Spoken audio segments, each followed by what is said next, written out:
Good afternoon. It is 1:02, and I'm calling the meeting of the Community Services District Board of Directors to order.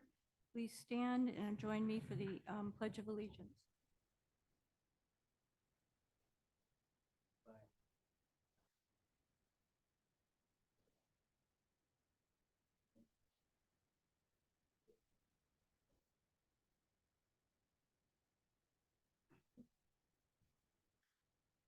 Thank you. We do have a quorum. All directors are present. We do not have a report from closed session. We have not had a closed session since the last report. I don't have a president's report. For agenda review, does anyone have anything they wish to change the order of? No? Okay, board member communications. Does any board member wish to make an announcement, report briefly on his or her activities, or ask a question for clarification? Yes. Thank you, President. I have a brief announcement. This is to follow up on, as you'll remember, I had notified the board on September 21st that I was seeking an opinion from the Fair Political Practice Commission regarding the possible conflict of interest that I have in my function as a director of the Cambria for Aquatics. And the FPPC replied, we received the reply on 18th, yesterday. It's a fairly long letter, but I thought I should just read the relevant paragraphs so people will know kind of what happened with the inquiry. And there's basically a question and a conclusion at the top of the letter. The question is, does Section 1090 of the Government Code or the Political Reform Act prohibit Cambria Community Services Board of Directors member, Director Tom Gray, from participating in district decisions regarding the East Ranch Public Recreation Facilities, where he and his spouse serve on the Board of Directors for Cambria for Aquatics, a 501c3 organization seeking to have its pool facility proposal included in the district's decisions? That's the question, and the conclusion is stated thus: no. Under Section 1091.5, subsection A, Section 8, Director Gray has a, quote, non-interest, close quote, in the district's East Ranch recreational facilities decisions because he and his spouse are non-compensated officers of the nonprofit organization, and one of its primary purposes, operating and maintaining a community pool facility, supports a function of the district. Under the non-interest exemption, Director Gray may participate in the decisions so long as his interests are noted in the district's official records. Additionally, because there are no facts indicating that the decision would have an effect on Director Gray or his spouse's personal finances, the Act does not prohibit his participation in the decision. So there's a longer letter to follow that with analysis, but that is the gist of it. So I'll leave it at that. Thank you. Thank you, Vice President Gray. Director Farmer. Thank you, President Dean. I have a couple of announcements. First, I just want to remind folks that, first, let me state this. How many unincorporated areas, communities, actually have their own land conservancy? It's pretty rare, and we're blessed to have an abundance of the natural world around us. So we actually have a land conservancy, and I think most of us know that it's green space, the Cambria Land Trust. So I just want to remind everyone that they're having their art and adventure auction this coming Saturday out at Stola Winery. They've actually had it here at the Veterans Hall on more than one occasion, but this time it's out on Santa Rosa Creek Road, like I say, at Stola Winery, and it's from 5 until 7:30. And you can probably go to greenspacecambria.org, get a little bit more information on that, and there you are. Also, I want to mention the Chumash Heritage National Marine Sanctuary, which is in the process of is being proposed to be developed along the coast here of central coast of California. And it's going to be the first tribal nominated national marine sanctuary designated in the United States. And it's going to cover from right here in Cambria all the way down to Santa Barbara, 178 miles of coastline and 7,000 square miles of ocean.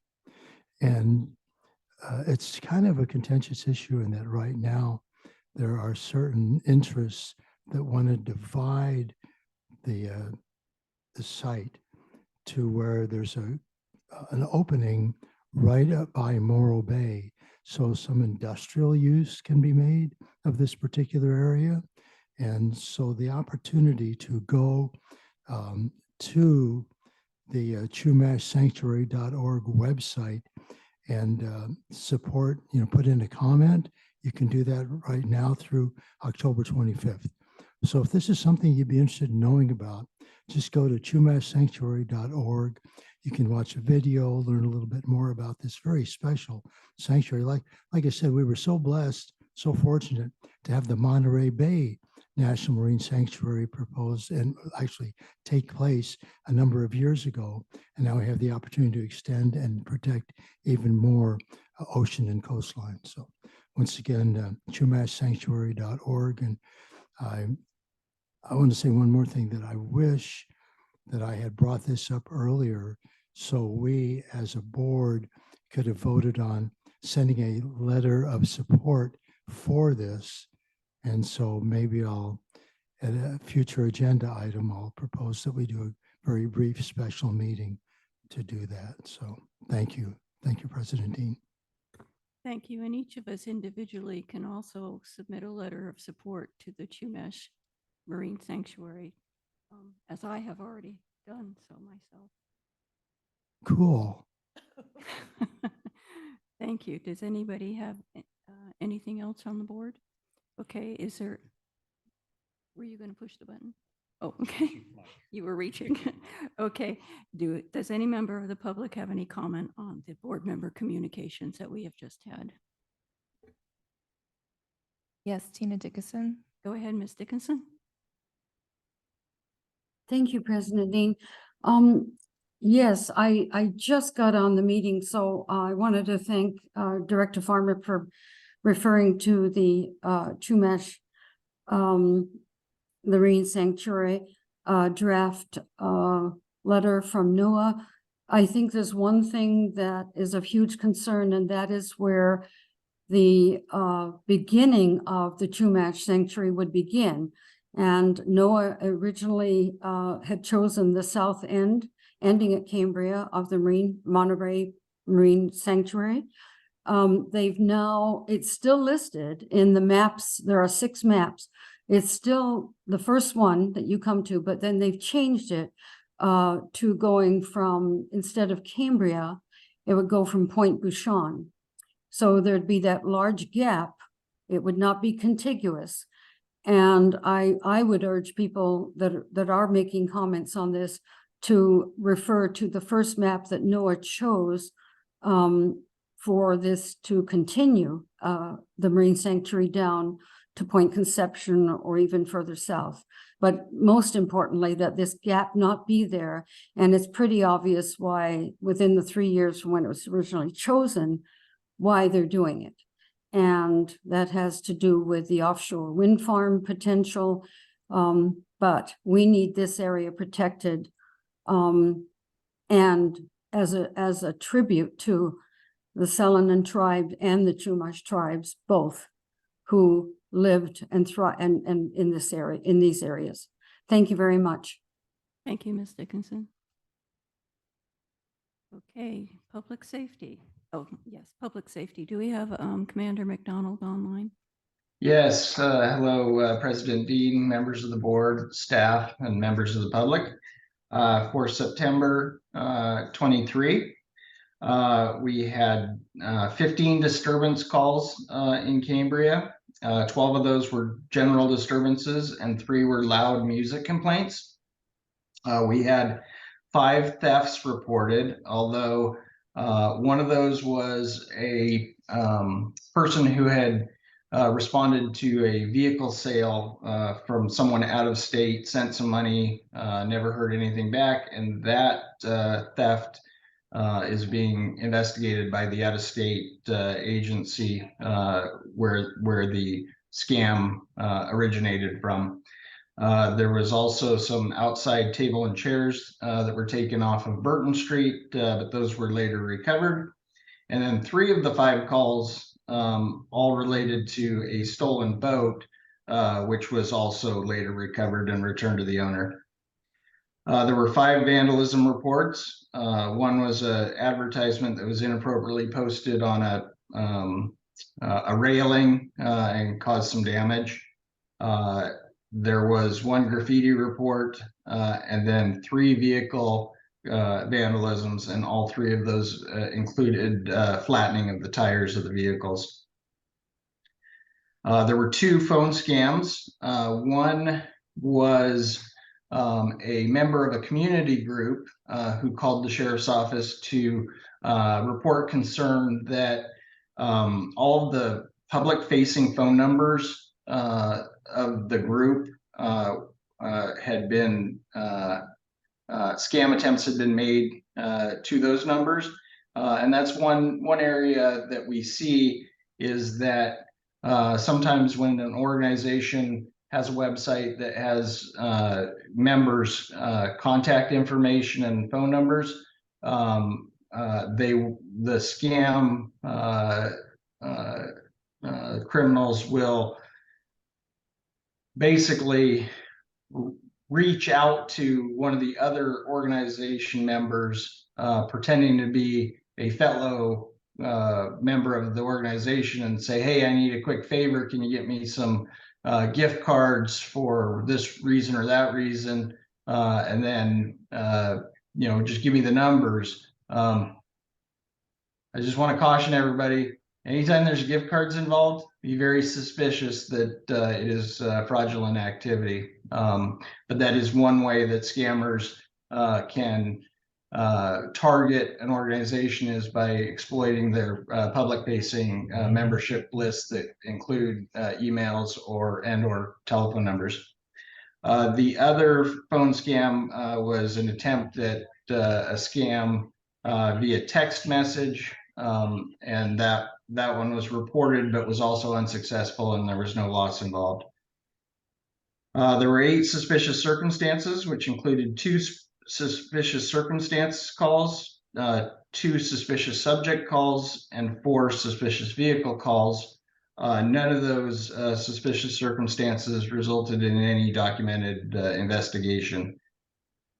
There were 18 enforcement stops, which included 2 pedestrian stops and 16 vehicle stops. And there were 15 preventative patrol activities, which included 2 foot patrols, 3 extra patrols, 3 patrol checks, and 7 on-site activities. And with that, it's the end of my report, and I stand ready for questions. Director Scott and I experienced the gift card phone scam with our district emails and phone numbers. And I believe we almost had a problem until we realized what it was. So good warning. Director Farmer. Yes, thank you. Yes, Commander, thank you for your report. And I'd like to ask you, with regard to preventative patrol activity, that sounds like that you're anticipating something perhaps happening, so you're taking the extra precaution by having more law enforcement available. Does that sound right? So what I list as preventative patrol activity is that proactive activity that the deputies engage in, like the foot patrols, like the bar checks, like the extra patrols at a school or other community facility. And then of course, the on-site activities are behavior that they encounter that requires some additional looking into. So it's preventative in the framework of general proactivity versus preventative at a specific location. All right, thank you. Anyone else on the board? Okay, do we have any members of the public that have questions of Commander McDonald? No. Seeing none, thank you very much, Commander McDonald. We'll see you next month. You're welcome. We'll see you again next month. Okay, do we have a fire chief's report? We do. Who is interim chief? Michael Berkey online? I'm here. Hi, Can you guys hear welcome. me okay? Hi. Good afternoon, Madam President, members of the board, members of the community. I apologize, I can't be there in person. I'm out of town in a class, and so I'll try and keep this as brief as possible. For the month of September, pretty much on par with the other months that we've been running. Our call volume is increasing just slightly. We topped out at 80 this month. Most of those are medical aids. We did have a couple fires that I'd like to touch on as well. Just so you know, around the clock, our guys have been working as we've been discussing pretty frequently on weed abatement. A lot of our crews have been out cutting and inspecting the different lots, and so we're really trying to make sure we mitigate that as soon as possible. We've been obviously working with the general manager to make sure that we're consistent with that and trying to put that thing to bed. So with the two fires that we had, one of them wasn't technically in the month of September, but the other one was. The one that was most recent was the wildfire I'm sure everybody is aware of right outside of Cambria. Our crews were actually first on scene of that fire.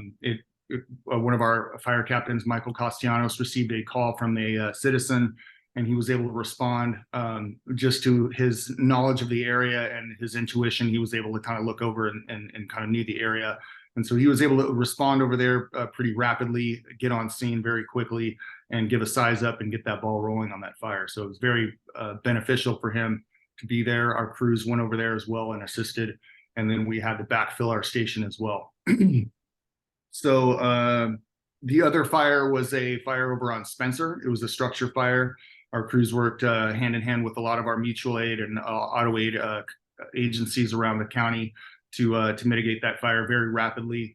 And things went pretty well on that. So those are the two kind of big incidents, and along with, like I said, with weed abatement, we've been pretty busy there. So if there's that kind of completes my report on that side. So I'm open to any questions. Okay, does anybody on the board have any questions for Captain Berkey? Chief Berkey, excuse me. I'll get used to it. Yeah. Director Farmer? I just want to thank Chief Berkey for this report that only takes up 2 pages. It's very much appreciated. Thank you. Okay. That's an environmental comment as much as anything. Just, the saving on paper. Thank you. Well, it only took up 2 pages, but it's pretty detailed. Do we have any Yes. members of the public that have any comments for Chief Berkey? Ms. Christine Heinrichs. Heinrichs.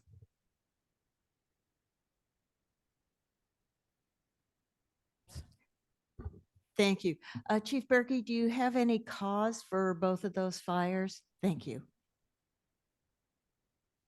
Yes, absolutely. So the wildfire was caused by power lines down, and the structure fire was, I believe it was candles that the resident was using.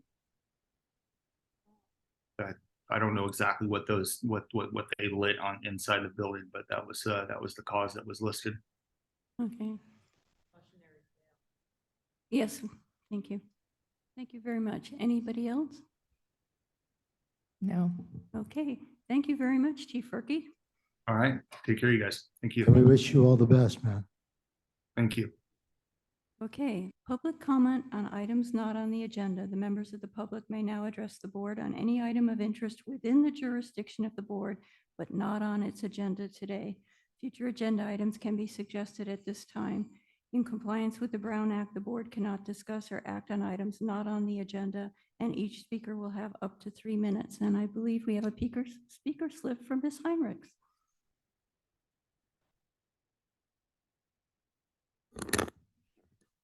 Thank you. General Manager McElhaney's open letters to the community are welcome. He's making the district's business more accessible to the public. However, his most recent letter took a cryptic turn that I asked him to explain. The paragraphs and bullet points on political theater were effective in creating the political theater he complains about. Many people mentioned that part of the letter to me, and no 2 of them agreed on what he was talking about. Water, fire, the fire chief, the emergency water project, others. I asked that he explain clearly what his target was and why he considers it political theater rather than a local issue. His concern is distracted from other mystifying points in his letter. His brief list of SST projects, 70% design drawings have been submitted on fine bubble diffusers and mixer anoxic zone, doesn't tell me much about what the district got for the $750,000 payment to PG&E, which he doesn't mention. That's buried in the fine print of the expenditure report on page 45. What is a fine bubble diffuser? How much does it cost? What design materials are needed? To improve reporting of payments made from that $12 million fund, which is now reduced to $9.1 million, the board could ask the Finance Committee to take over oversight of the fund. The public should have better information about where this money is going and what Cambria is getting for it, rather than specifically exempting this money from the Finance Committee. He and the district board are agonizing over the Coast Union School District well contract negotiations, distracting the public over $10,000 or $20,000 a year, while not blinking at nearly $3 million unexplained. Does that count as political theater? I ask Mr. McElhaney to leave the political stage and respond to the facts and figures of Cambria's business. Thank you. Thank you, Ms. Heinrichs. Do we have any more public comment? Yes, I have 2 written comments to read. Okay, can we keep them to 3 minutes? Yeah, you want to start the timer? Sure. Okay, go ahead. President Dean, Vice President Gray, and members of the board. I appreciate that the general manager reaches out to the community in his regular public letters, but his letter dated 10/13 is baffling. Mr. McElhaney's reference to political theater is so vague and unspecific that however significant or damaging he feels it is, I have no idea what he's referring to. After having read the GM's letter on this issue, I don't feel any better informed than I was before I received it. If Mr. McElhaney considers the matter important enough to bring up, then it's important enough to back up his concern with concrete facts and examples. Not all of us spend time on social media. When I suggested that Mr. McElhaney be more specific, he replied, "Thank you, Mr. Archer. I understand your position and thoughts on the matter. I can see how the vagueness can leave some asking for clarification. There have been some district matters that, in my opinion, have been tossed into that political theater and have been characterized in an unfair light. With that said, I chose to keep it vague rather than contribute to the continuation of the rhetoric. However, I still felt strongly enough to defend the board and the district with what I said. I hope you understand. Matthew McElhaney." Does Mr. McElhaney in fact understand my position and thoughts on the matter? I don't think so. By just mentioning such comments in passing and by using cryptic innuendos, Mr. McElhaney is prolonging the rhetoric he says he wishes to end. And by remaining vague, he's simply adding to the confusion and misunderstanding. I'm not at all comfortable assuming to read minds. And as he says, his conclusion reflects his own opinion. Whether it might coincide with my own views, I have no idea. I suggest that it's prudent to first consider most social media posts as pure theater, political or otherwise. If we wish to be responsibly communicate and be well informed, it might be best to ignore a lot of it. It also probably best to take much of it with a grain of salt and certainly with thick skin. Finally, if our GM feels strongly enough that he needs to defend the board and district, as he puts it, then he should be specific and tell us what he needs defending. Otherwise, let it rest. Donald Archer. Thank you. And the second comment is from Cheryl McDowell. Last night, NCAC Land Use Committee reviewed plans for Dirk Winters to build 26 rooms on Burton Drive, Old Brambles building site. This item was tabled until next month. I request the CCSD board to review the intent to serve letter issued to Dirk Winters to build those rooms.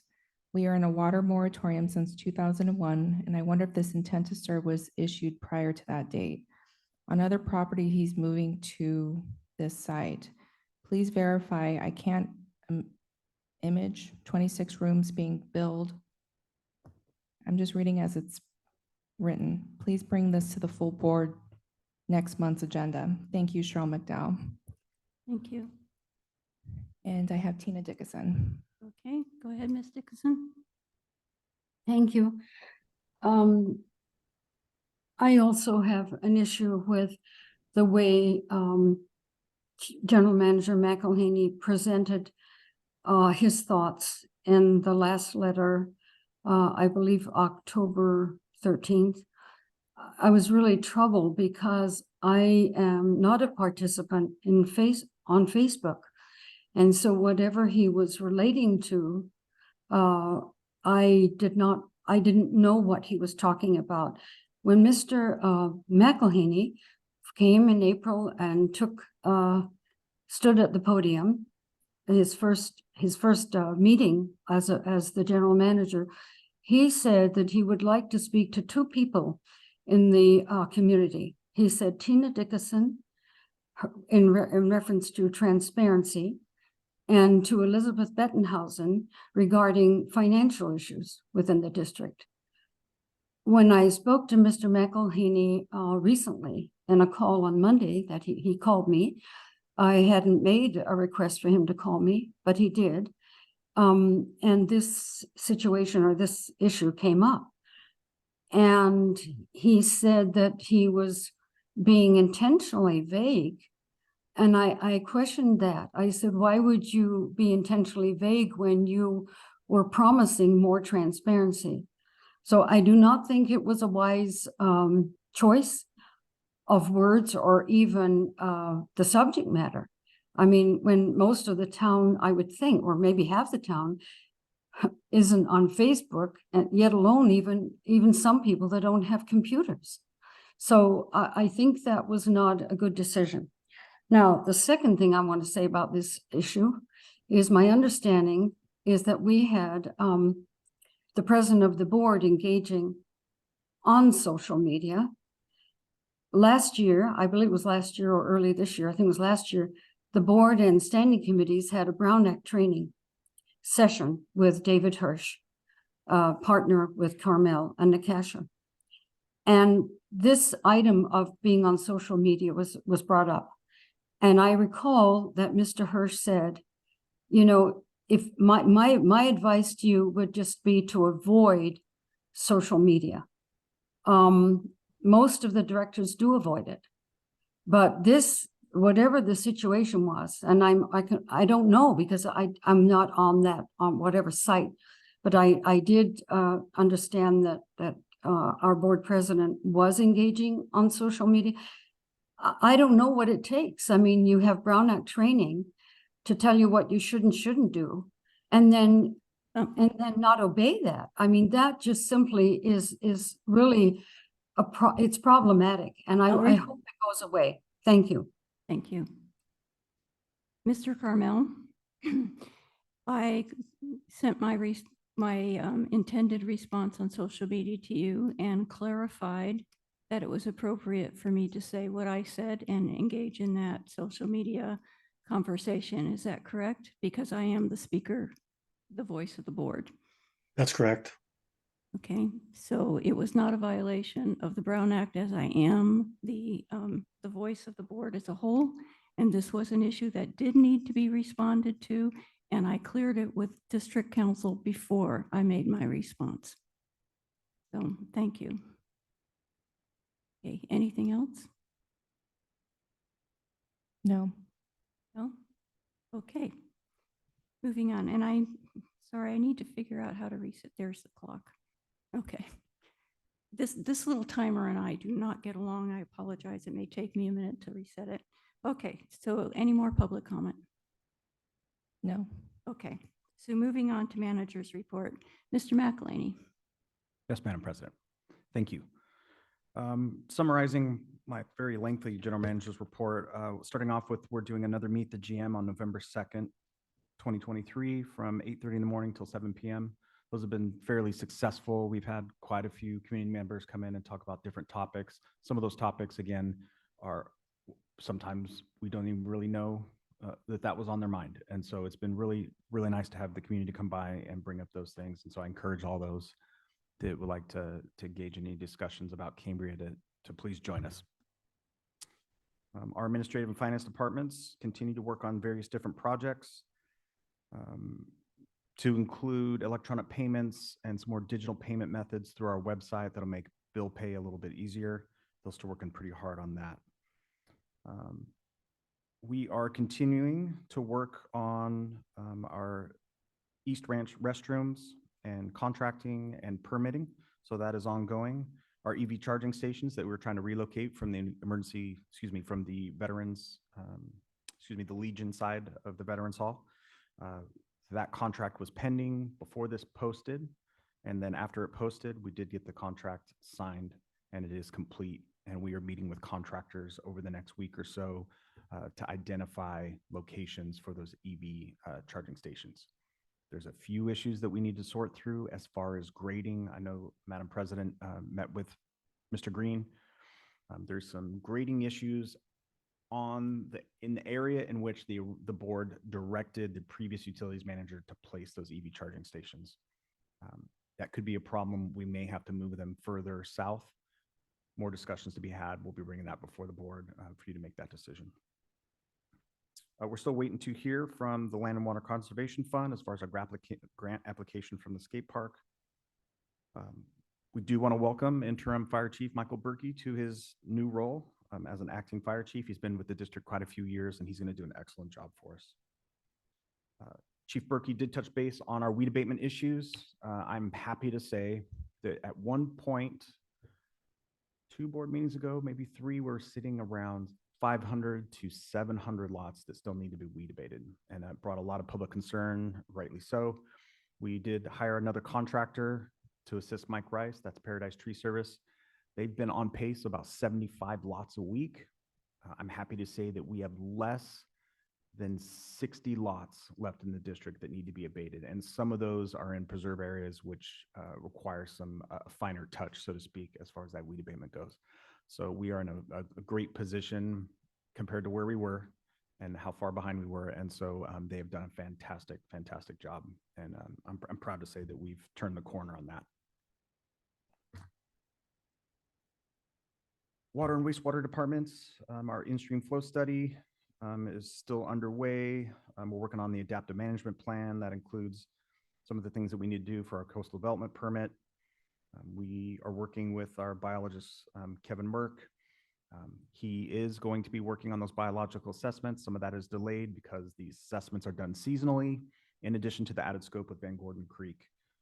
Our meter replacement program is on the way. The initial pilot program has been slowed due to supply chain issues. Again, we're still chipping away at that. Mr. Green is working on our Stewart Street tank replacement. We are waiting for some more information from our arborist and some geotechnical information that we're going to be submitting. And I believe we spoke on it last meeting in terms of our updated target completion date. Our CDP, we're still working on that project description. We have contracted with SWICA Environmental Consultants. We've had a couple kickoff meetings. They're going to go in, they're going to do a tour of our WRF facility to include our Title 22 brine pond. And they're starting to formulate different ideas for mitigation that we can put that in our project description and eventually take that to the county and work with the county and eventually the Coastal Commission. We're going to have multiple meetings with the Coastal Commission, the county, the TAC committee, our consultants, so we can get all those individuals involved and have a say on how that project description is written and get multiple eyes on it and hopefully identify any shortcomings that are in that project description to prevent any further delays. Our sand simming wheel transmission lines, we're still working closely with Canon on data acquisition and permitting.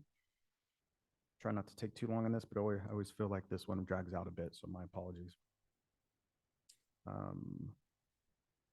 talked about the emergency vegetation for Van Gordon Creek. That was done a few weeks ago in a short amount of time. Within 3 days, Paradise Tree Service had that issue cleared out. You'll see some of that reporting out on the utilities report.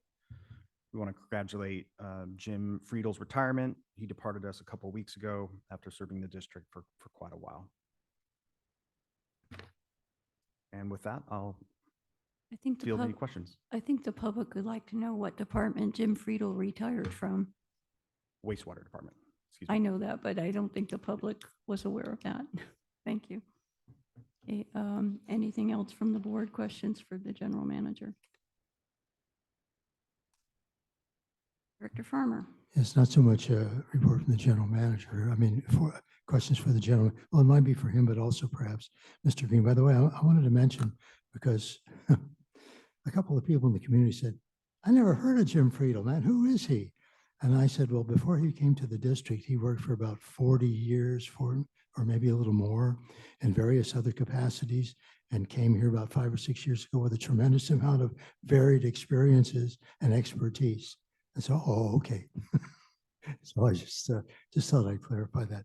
Also, I wanted to ask, and maybe this is showing some of my lack of understanding of terminology, but under the Stewart Street tank replacement, where we state here, to establish if a mitigated negative declaration is in order, or if categorical exemption would be acceptable.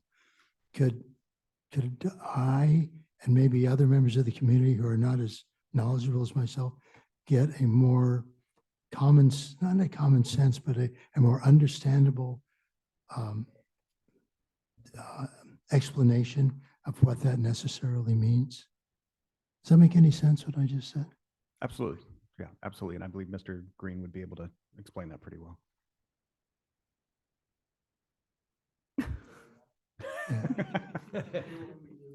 Is it Yeah, okay? you can do it later. You can do it when you give your report. That's fine.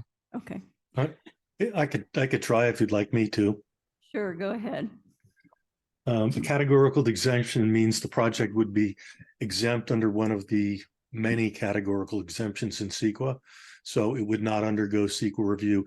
And that would be because it doesn't have, or in theory, it doesn't have significant environmental effects that need to be mitigated. A mitigated negative declaration is a project that has significant environmental effects, but conditions and mitigation measures can be imposed on it to lessen those effects to less than a significant level. That's the difference between the two. Okay, thank you. So these are mainly environmental concerns as much as anything else. I believe so. That's correct. All right, thank you. It's interesting that I don't see the word environmental included in here, but that's okay. Thanks. Okay, Director Thomas. Yeah, thank you, President Dean. And I really want to compliment staff on the table of public record requests and responses. I always look at that page and it, as it goes in text form in the previous reports, I didn't realize that maybe my eyes were glazing over, but in the table, it jumps right out at you. It's very clear. Thank you for that clarity. And yeah, also to comment, the district response, I think they are more complete than is indicated here. I believe the third one is complete, and perhaps the others are as well. But yeah, I can clarify on that, Director Thomas. So when we have 10 days from the notice of public records request to complete those public records requests, those 10 days exceeded the posting date for this agenda. And so that's why it was blank. We probably can add some clarity there later on in terms of pending, something of that nature that'll clear it up a little bit. But it did post before we were able to meet the deadline for the request. So will those responses be in your next general manager's report? No, Okay, I usually don't report on them twice, and okay, it's never been an issue in the past. If you guys would like my responses, I can send them to you via email, or anyone can submit a public records request for my responses. okay. I was just asking because it sounded like Director Thomas wanted to know what the responses were. I'd be happy to forward them on to all of you. Thank you. Anybody else on the board? Okay, I know that we have public comment from Ms. Heinrichs.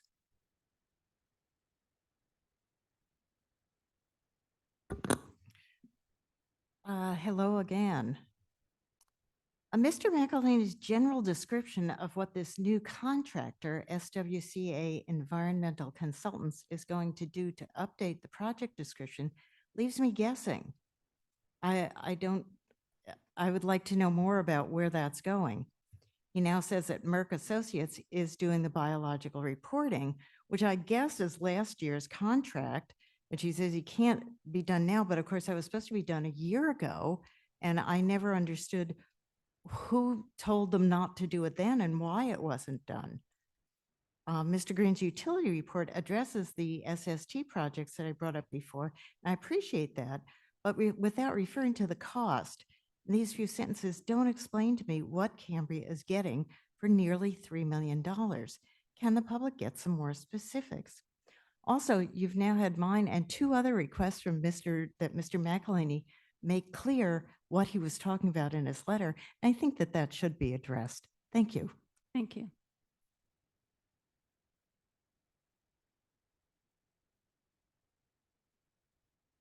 Okay, I'm sorry.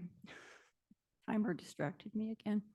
And I forgot what I was going to say. My age is catching up with me. Sorry.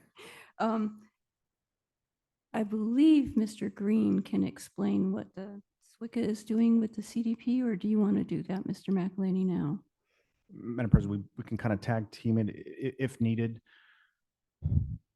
The description is vague in terms of what they're doing with the CDP project description because we don't really know what it's lacking. So Mr. Green will talk about it, but we need to meet with the different stakeholders to really identify what it's lacking. If we remember, we brought that project description before the board a couple months ago, and even the board itself, short of one engineer, was a little baffled about how it was constructed. And so as we've met with the Coastal Commission, as we've met with the county, there are areas that are lacking in terms of specifics about mitigation, how we're going to move forward with the project description, what is missing and what needs to be included. Those conversations are still happening. So we can't say, specifically what they're going to change within the project description, but they are a consultant who has years and years of experience working with these agencies, the County of San Luis Obispo, the Coastal Commission, and they are going to guide our project description so it is very well vetted and thorough. That is what they've been hired to do, and we're still in the process of those meetings. I don't even know if they put pen to paper in terms of actually changing anything in the project description because we still need to meet with these stakeholders to identify what we have an idea of what's missing, but it hasn't been laid out. Right. So basically our first iteration of this didn't dive in deep enough to some of like the adaptive management process and some of the in-stream flow study data that we had, which is a copious amount, was done during a dry season or dry seasons many years, because obviously the plant hasn't run since December 16th, 2016. So there's some data that we need to capture from running the plant. But in the meantime, we still need to capture some of the seasonal habitats during the shoulders of the season, which is coming out of the summertime and into the fall and wet season. And then of course, coming out of that. We chose SWICA because of their relationship and their experience and the network that they have with county and developing planning and their work with that. With our meetings that we've had with the Coastal Commission and Mr. Tom Luster, he's kind of deferring to the county and their approach to it. So we chose SWICA because of their experience, obviously. So that's what we're kind of gathering right now together. Like we said, we just met with them Tuesday. I gave them a walk of the plant and the old Title 27 pond and expressed to them some of the requests and suggestions from the Coastal Commission on mitigation of temporal losses for the years of that the Title 27 pond has been installed. And we're kind of just piecing together piece by piece and trying to put together a solid document here that's going to address, adaptive management process when we're operating the plant, whether we need to throttle down gallon per minute when we're processing or mitigation of the land there and what we can do to install to make up again those temporal losses. So there's many pieces to the puzzle. Again, our initial document left some things out, and SWICA's already making some great suggestions in that realm, but this is not something that we're going to put together in the next 30 days. This is probably going to take us 3 months to put something together. Of course, we'll bring it to you to review, but it'll be more in depth. We have our first meeting with county planning, so that's Shawnee, SWICA, and us will meet in a month, and we can get some more input from the county. Again, we've met with the county and the other shareholders, and they've kind of given a broad brushstroke of what we need to kind of address with this. And this is where we're going to start to drill down and really address that, you know, in the meat of the matter and document that. So, Thank you. I think we've gotten a pretty thorough explanation. Appreciate it. Thank you. And Madam Okay. President, Yes, I just wanted to address some of the other comments, if that's all right with you. it's up to you. Okay, sure. The design plans for the SST project, the 70% design plans, I'm not an engineer, but it's a design build, and there are several things that go into that. I have an extensive list here that kind of outlines what each one of those ECMs are, 1 through 9, that are on the expenditure report. It's very detailed, very lengthy, and very technical. So those are ongoing, and I believe Mr. Artho and Mr. Green will speak about it in the engineering report. So there'll be a little more detail there. It's just so tech specific that a lot of times I'm not putting it out there in the engineering report because I can't even speak to it. You know, it's a little above my pay grade in terms of engineering, but they can speak to it. We are chipping away at this process. These items have at one point gone before R&I and finance and things of that nature. So we'll try to be a little more clear as far as that goes. Okay. and- Thank you. And I know that Ms. Fritz has been working with R&I and Finance to clarify the CIP list to show exactly where money is going as well. And that will be, once it's finalized, I'm sure Ms. Fritz will be including it in her quarterly reports at least that show which ECMs we spent how much on. And yes, all of those ECM projects were thoroughly explained as we were going through the COP financing process. And I believe those documents may be somewhere on the website. Is that case, Ms. Dodson? I don't know. I wasn't asked to build anything. No, I know, but I know that they're there in our documents for our discussions with both R&I and Finance. I'll find them for you. They Somewhere may in the be in a archives. board packet or something. It's in a board packet. Or, Yeah, those are agenda posted on the packet. website. Okay. Anything else? Do you want me to address my letter? If you would like. I know that a lot of people are asking questions about it, but I'm not sure it's going to answer the questions that they want because there's only a certain length. I do understand some of the concerns. I understand that it may have missed the mark in terms of the information I was trying to deliver. I was only willing to go so far with some of the information from some of the things that the board and the district has been dealing with in terms of district issues. I try to reach out. I try to open up to the community. I try to write those letters and try to be as frank as I can. I was only willing to go so far. So I was dipping my toes in the water, but I wasn't ready to take the plunge. And I'm still not ready to take the plunge in terms of being specific about whatever agency or item I wanted to put out there. But I will say that it's understandable. And I'll try to refrain from that term, that vagueness moving forward. I do understand that and I appreciate it because I guess I have a larger audience than I thought in terms of maybe it was going to be directed at a certain group for them to see. And instead I'm talking to the whole district. And so it's heartening to know that people are reading. And I appreciate that. And so thank you for your comments. yeah, and sometimes it's better to keep your toes on shore. Okay, moving on then. We still need to take public comment via Zoom. Yes, We were still in the public comment phase, weren't we? yes, I think we were. Okay. I'm sure we have some more. Tina Dickinson, followed by Elizabeth Benhausen. Okay, go ahead, Ms. Dickinson. Yeah, thank you. Well, golly, a couple of things following up. The general manager's report has been saying for the last couple of months that the district met with Coastal Commission and I believe county and of course the district itself, and that was August 31st. And here we are, October 19th. At that time, there were to be monthly meetings following for the TAC group. Now, Mr. Green says that there's going to be a meeting coming up with the district, CSD, and with the with Shawnee at the county, and but no Coastal Commission. Why would Coastal Commission be left out of any follow-up appointments when they are integral to what takes place and what in the future, but now and in the future. So I would suggest that the Coastal Commission be included in those conversations. The other one was the SWAC, sorry, I couldn't read my own writing. Another item I want to bring up very quickly under permit counter monthly summary, vacation rental registration will serves 7432 Exotic Gardens Drive. Why is that on there? I've asked over and over if that is Dow, have they been connected to the CSD sewer? And if not, why are they in this list of will serves for vacation rental registration?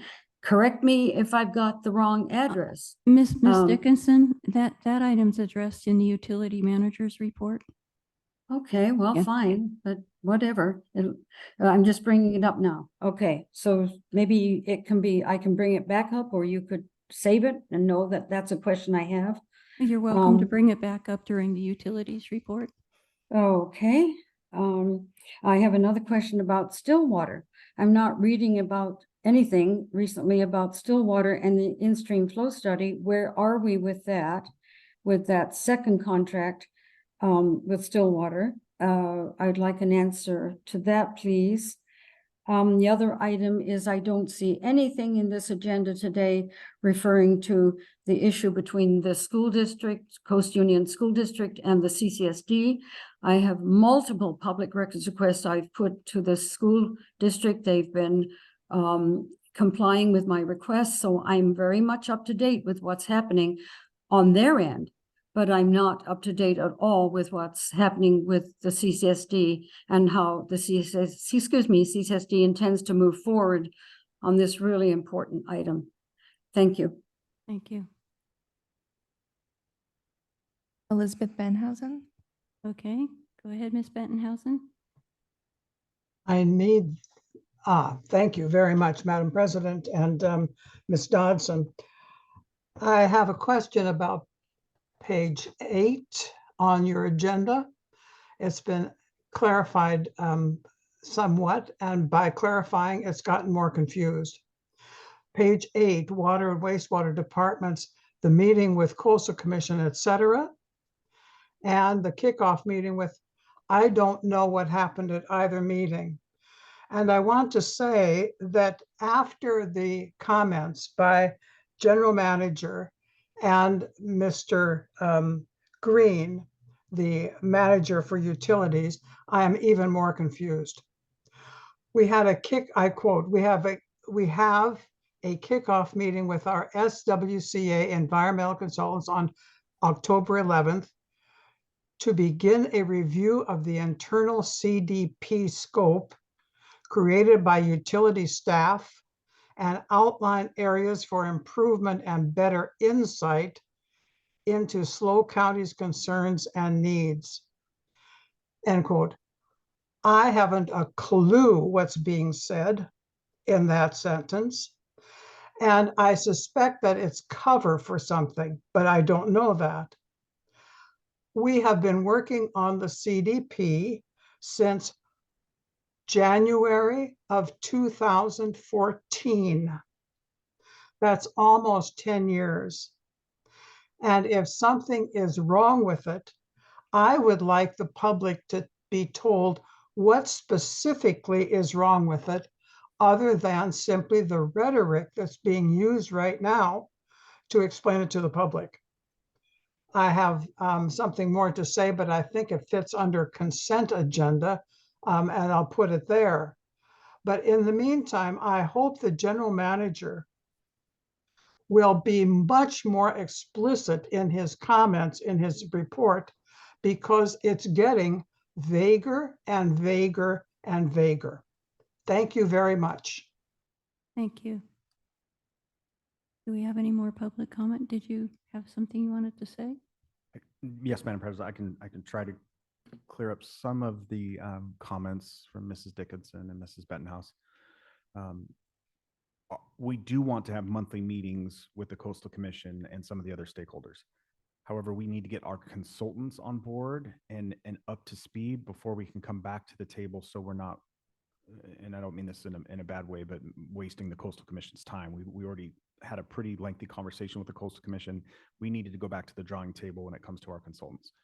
So our consultants have just been hired and they're just digging into our project description. So we want to be fully ready with the consultants. So when we do come to the table, they're fully prepared. So those meetings with the Coastal Commission and the county that we were going to try to have monthly have been delayed because it was a part of the process in terms of getting our consultants on board. And when you get in professionals and consultants and they take a look at that project description, their time can increase based upon what they found. I think we've talked in length about the shortcomings of the project description. It was brought before the board and talked about in public and open session. So we've been pretty clear in board meetings on what it was lacking. And there was a lengthy discussion about it. And we took our lumps, so to speak, on that project description. So it's out there if anybody would like to review it. That's it. Thank you. Okay, thank you.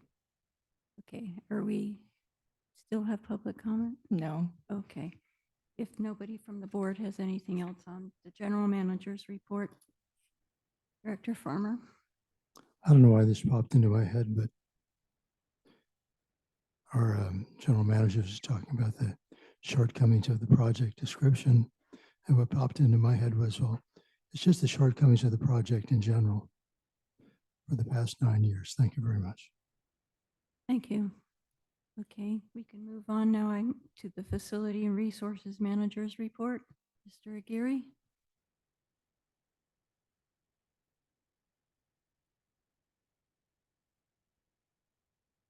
Madam President and Board, coming out and mentioning the lots for the weed abatement. We're actually currently caught up with a lot of our vacant, the vacant lots that we currently have.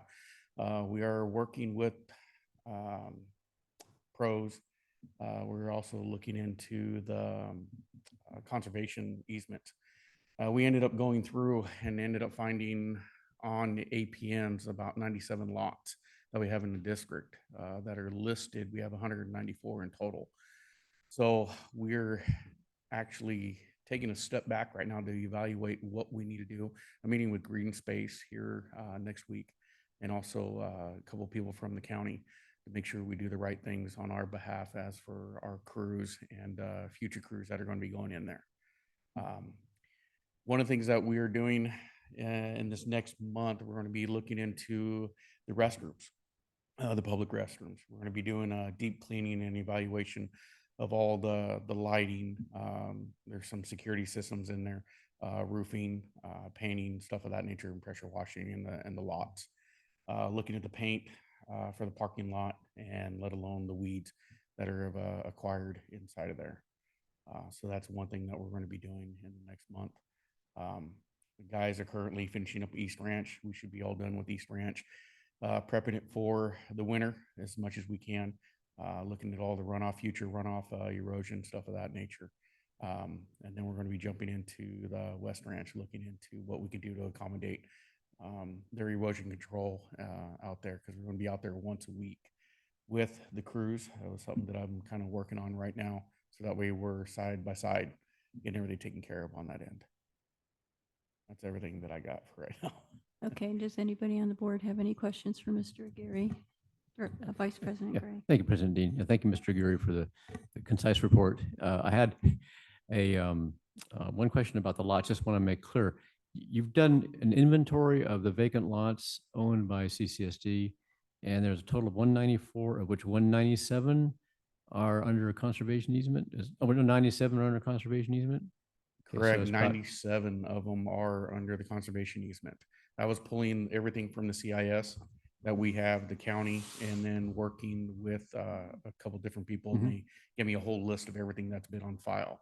And that's where I'm at with that. We, like you said, ended up finding the 97 going around, checking them out, aerial views off of the APNs that we ended up getting off of Fulcrum and also with the fire department. Yeah, and those, I assume, will take a little more, I think it was said earlier, some more delicate handling in the weed abatement and brush clearing. Now, the other 97, I guess, is 50-50.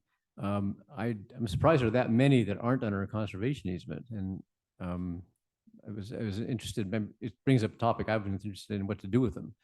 But I suppose for now, you're just looking at weed abatement, right? just do that, but you do have an inventory now of all the ones that are not under conservation easement. Okay, well, it's very good. Correct. Thank you. Thank you. Yeah. And the conservation easement ones do have various restrictions on them too, on what Oh, you yeah. can do. Okay. Director Thomas?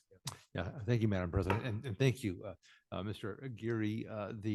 I know you've been working some late nights, and the effort to get a good inventory of the CSD owned parcels is really crucial. And the connections you've made with green space, with state lands, you're getting that connection to be sure we stay in bounds. Just really appreciate what you're doing, and boy, the pros committee is going to find that information you've pulled together so useful. Well, thank you for that. Director Scott? Yes, thank you, Madam President. I'm going to speak to the restrooms. So not only is this a concern, but it's become a greater concern because what I've been told by some of the community members is that some of a lot of the businesses are closing their public restrooms because of the leak. So that's one part of it. And then secondly, there were people standing in line for 15, 20 minutes to get into the public restrooms here, and they were trashed. So just know that people are really aware of the fact that the restrooms are in bad shape. And I know you've been busy, and I know you've taken care of everything that you can take care of, but that's kind of our front face for the visitors. These were visitors that came and then let me know about the restrooms. Okay. Okay. Yeah, I'd like to mention something on that. That's the first time I've heard of that. Okay. So we will turn around. I'll address it. I'll look into what we can do to turn around and accommodate that. We'll work something out to where it's a daily check throughout the middle of the day and stuff of that nature. Get that all taken care of for the public. That's a big concern. And about the flooding, I know there's been a couple of issues there. We've cleaned several times. We did quite a bit inside of the line. We did find certain things that were not supposed to be in there. But I'll be honest with you, in about 2 weeks, we haven't really had any issues that I know of. And I've worked real diligently also with the cleaning service. If they notice anything that's, such as plugged or even backlogged, they notify me at the night. So that way our guys, when they first thing come in at 7 o'clock, we're hitting that first thing before the public even gets to it. Yeah, and I'm sure with the scarecrows, the weekends we're just packed. And so there's a lot of people who are seeing Cambria because of that. Correct. Okay. Thank you. Okay, your light's still on. Did you have something else? Okay, do we have any other questions from the board for Mr. Geary? Do we have any public comment? No. No? Okay, well, thank you for your report. All right. Thank you. Thank you. Okay, moving on to the finance manager's report, Mrs. Fritz. Thank you, President Dean, Board. I'm presenting this finance manager's report for October 2023. Our September expenditure report is included under agenda item 6A. And a couple things I wanted to point out in my finance manager's report. You can see under the cash balances, we have started the process of investing our funds with the consultation of our investment advisors. And so you can see where our LAIF funds have been reduced, and that money has been moved over to US Bank Investment Fund. This is all happening kind of just as we speak. And, I will get more detail about those investments and, speak with General Manager McElhaney and probably through the Finance Committee about what it is that we want to report on and see on a regular basis in these reports. But I'm happy to report that that process is underway. I also, I had included a cash balance graph based upon, just comments of what some of the directors would like to see. And I kind of was playing around with that this month and created this new one which shows our cash balances in our different accounts over a 3-month period. I don't know if this will stay, if this presentation will stay, but I just was looking for something different than what I was doing previously. And you can see the fluctuations in our main checking throughout the 3 months. And that is mainly just due to, beginning of the year and our cash flow and different, larger payments that are coming out of the account. And part of working with the investment advisors is trying to keep a real stable and the lowest cash balance in our main checking as we can, as that does not, accrue any interest or anything like that. So I thought that was interesting. We are still working with FEMA on a weekly basis, meeting with them. We got a break this week because our FEMA contact was on vacation. So that was nice, but we're still working with them to recoup costs from the storms from last year. And I am here for any questions that anyone has. Okay, any questions from the board for Ms. Fritz on her report? Director Thomas. Thank you, President Dean. I gather you'd like our feedback on the cash balance, maybe, as we reflect on it. Is that what I heard? I'm sorry, what was the question? Did I get the hint? You said the cash balance chart is something you're playing with and kind of new, and were you kind of asking us to look at it, give us our consideration and feedback? Sure, Or- if you have feedback, I'm happy Great. to take it. Yeah, and maybe offline after some reflection. Fantastic. Thank you.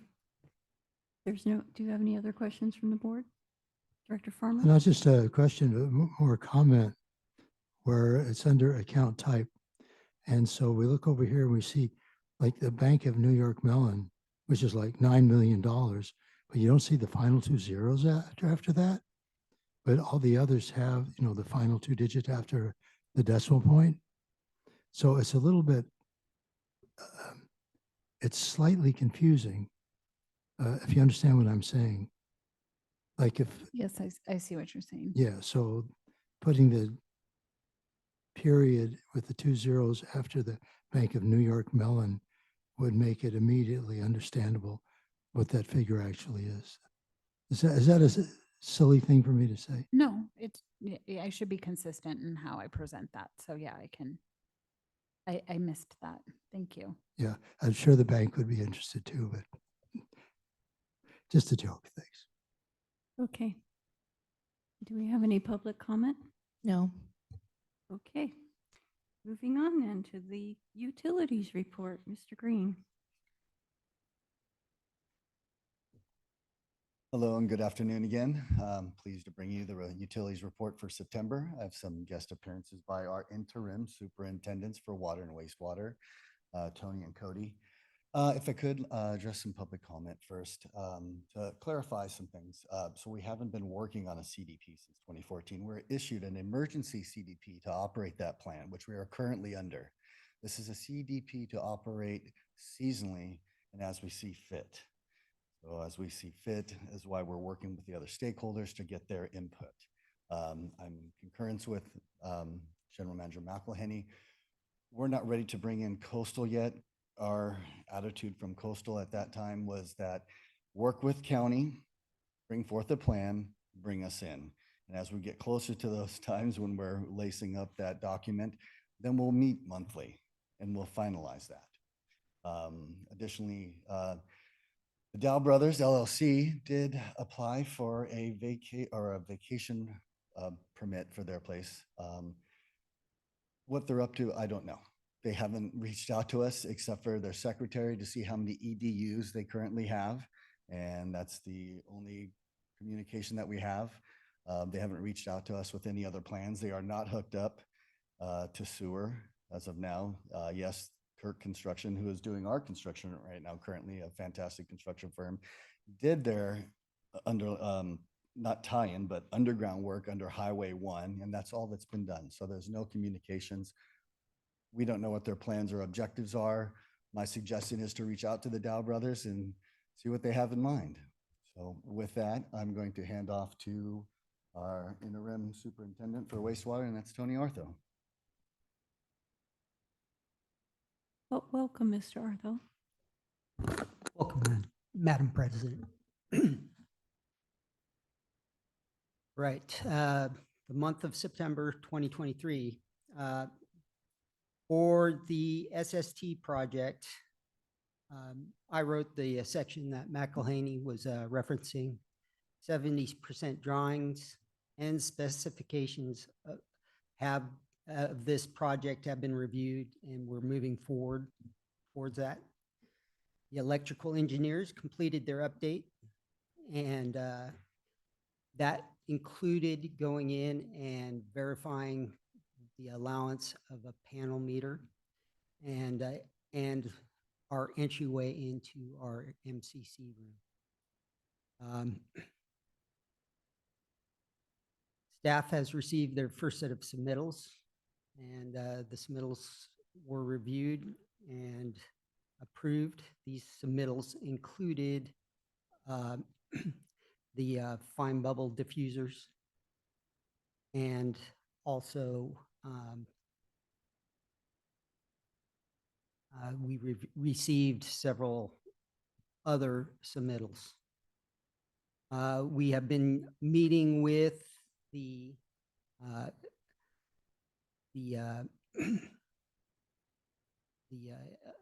electrical engineers and the Southland engineers to review the panel instrumentation design and the supervisory control and data acquisitioning monitoring. And again, that's for individual components, how it gets seen, and inputs and outputs to those components are used on for the operators to control the plant. Our main focus was in anticipation of the rainy season. We have been working to ensure that our collection system is ready for storms such as the ones we had at the beginning of the year. This includes going through all our alarms, making sure our batteries are, we have fresh batteries in the systems for our sensor phones, that our lift station belts have been changed on the pumps and the pump motors, verifying that we have correct amounts of oil, or the oils and greases in our pumps are correct. We have been changing out rotating assemblies in lift station B, which is one of our main lift stations. We have a new and refurbished generator, which we will be using for, a new to us refurbished generator, which will be used for lift station B1. This will replace the much larger generator that was there and that was flooded in the March storms. And it's more appropriately sized for that lift station, which is much smaller. We have the electrical box at lift station floor B4 was flooded, and we started getting erroneous alarms. And so we came through, troubleshot that box, and found that the problem was a flooded controller breathing tube for our transducer. So we we took care of that and resealed the box.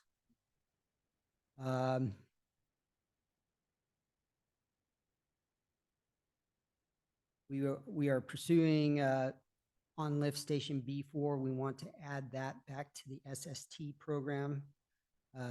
This has been a problematic lift station ongoing for the last several years. It is, again, all the pumps have reached their lifespan, and are no longer produced. And there's also more efficient designs for this lift station that we would like to introduce. The masonry on the transfer switch, the masonry wall supporting the transfer switch on lift station 9 was cracked. And so we repaired that and refastened the transfer switch to the wall.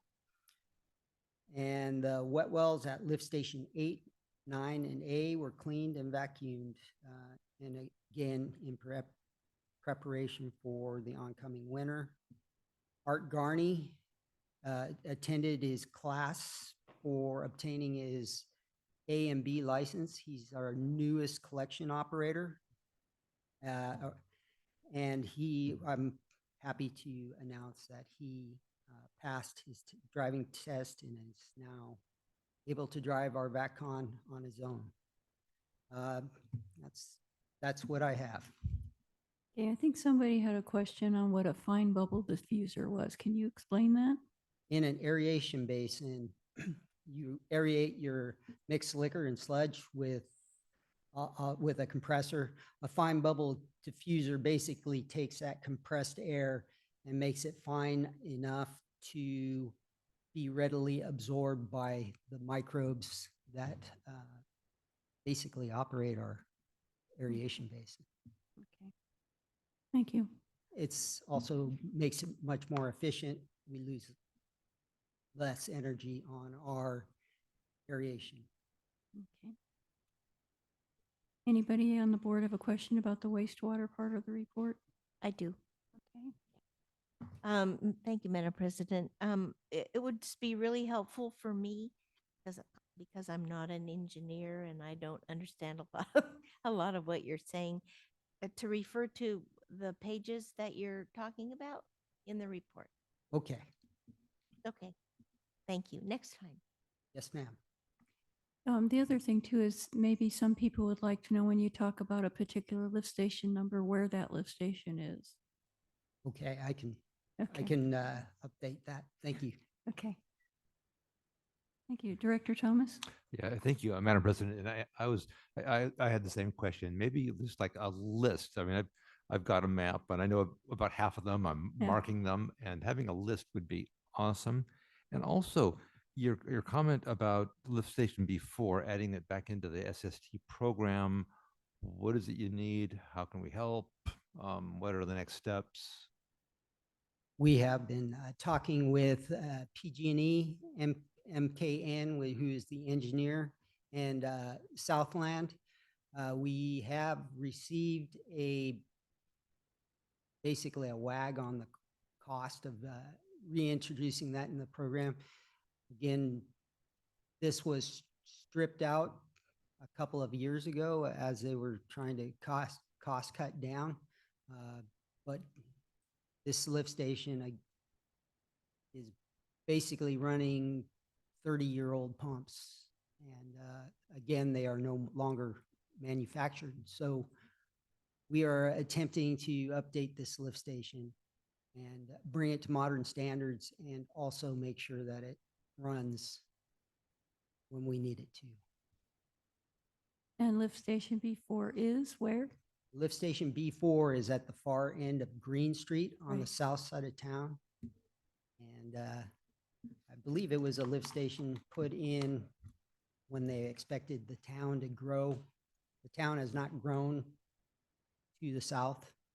And so the pumps are extremely oversized and they consume the largest amount of electricity out of all of our lift stations, even though it is one of the it does not get the most flow. Thank you. Yeah. Director Farmer? Thank you very much. I prefer to direct this to Utilities Manager Green, if you don't. Thank you, Mr. Artho. Jim, I just wanted to follow up on something that Ms. Heinrich said in her public comment. And this isn't to make you feel uncomfortable or anything. It's just to get some clarification on what she said and what other people might be curious about. So I believe Ms. Heinrichs was referring to the SST program and wondering if we could be more specific with regard to what we, the district, and the ratepayers are getting for their $3 million. I believe that's what she said. And I think part of what she's referencing to is like on page 45 of the expenditure report, where you have various items from PG&E with regard to the cost of the various, it says ECM's energy conservation measures. And the amount here is like $765,000. So if you could explain to the general public, since the ratepayers, this is their money, where exactly these monies are going to with regard to PG and what we are getting back for this as a result. Great question. Yeah, so that was my intent a couple of weeks ago, to have something prepared for you, for the public regarding this. The last couple of weeks has been exhausting and stressful, and I just haven't had the bandwidth, nor has the utilities department had the bandwidth internally to put that together. Also intended along with that was the IFS update. So I will bring that forward to you. We'll have not just bullet points, but some like layman's explanations of ECM. Again, we'll bring forward what that ECM is, what's taking part or what's taking place or what's been purchased in each ECM line item. And hopefully we can bring it to your review. If that isn't satisfactory, we can expand on that further for the next meeting, but I'm sorry, I just haven't had the moments to put that together. I know it's a huge issue. It's something that I've been wanting to address since I've taken over this role, and we just haven't had time to put that together. I don't want to put something together haphazardly and create more questions and more concern. And so, yeah, let us put together something for you, for your review, and put it out to the community then. Well, Mr. Green, let me just say this. I think I'm going to I'll speak for myself. The other board members can chime in if they wish. But I just want to make the comment, knowing especially that not only do you come here in a very knowledgeable fashion, but you're out there in the trenches doing the work as well as utilities manager. So I just want to compliment you on the work that you're doing, you and your crew, but especially yourself, and how you've stepped up to the plate to do this job in a fairly brief period of time. And I personally don't have any problem with the fact that you haven't presented this in much detail yet. So I just want to say that, and there's no need for you to apologize because we don't have that information right now. Thanks. Great. No, it's an issue, and I know it needs to be addressed, and I want to be transparent. And I'm proud. I'm glad we're going through this program, and I want to bring you that information forward. I just want to bring it in the most accurate and timely fashion as well. Yeah, I think it might be that maybe some folks, when you attach PG&E to it, most everyone gets a little bit suspicious, or concerned. Well, are we really getting what we're asking for? Anyway, thank you. Yeah, so some other news on PG&E. We just attended a webinar today for a rate increase that will take hold in January 1st, which they're going to the CPUC, the California Public Utilities Commission. And it hasn't been approved by the PUC yet, but they're looking at a 25% increase for the first 6 months of the year to repay back their 2021 year deficits. Supposed to take place for 6 months. They've already had a 1.5% increase over the last 3 months. But they are looking for PUC approval for January 1st through July 2024 for a 25% increase to recoup some of their deficits from the 2021 year. So, well, they probably lost a little bit of money from some of the lawsuits they lost also, right? Yeah, there's some. I probably shouldn't have said that. It's going beyond board business, sorry. But yeah. Anybody, you still have the rest of your report. Right, I'd like to bring Cody Meeks up for the water portion of the utilities report. Thank you.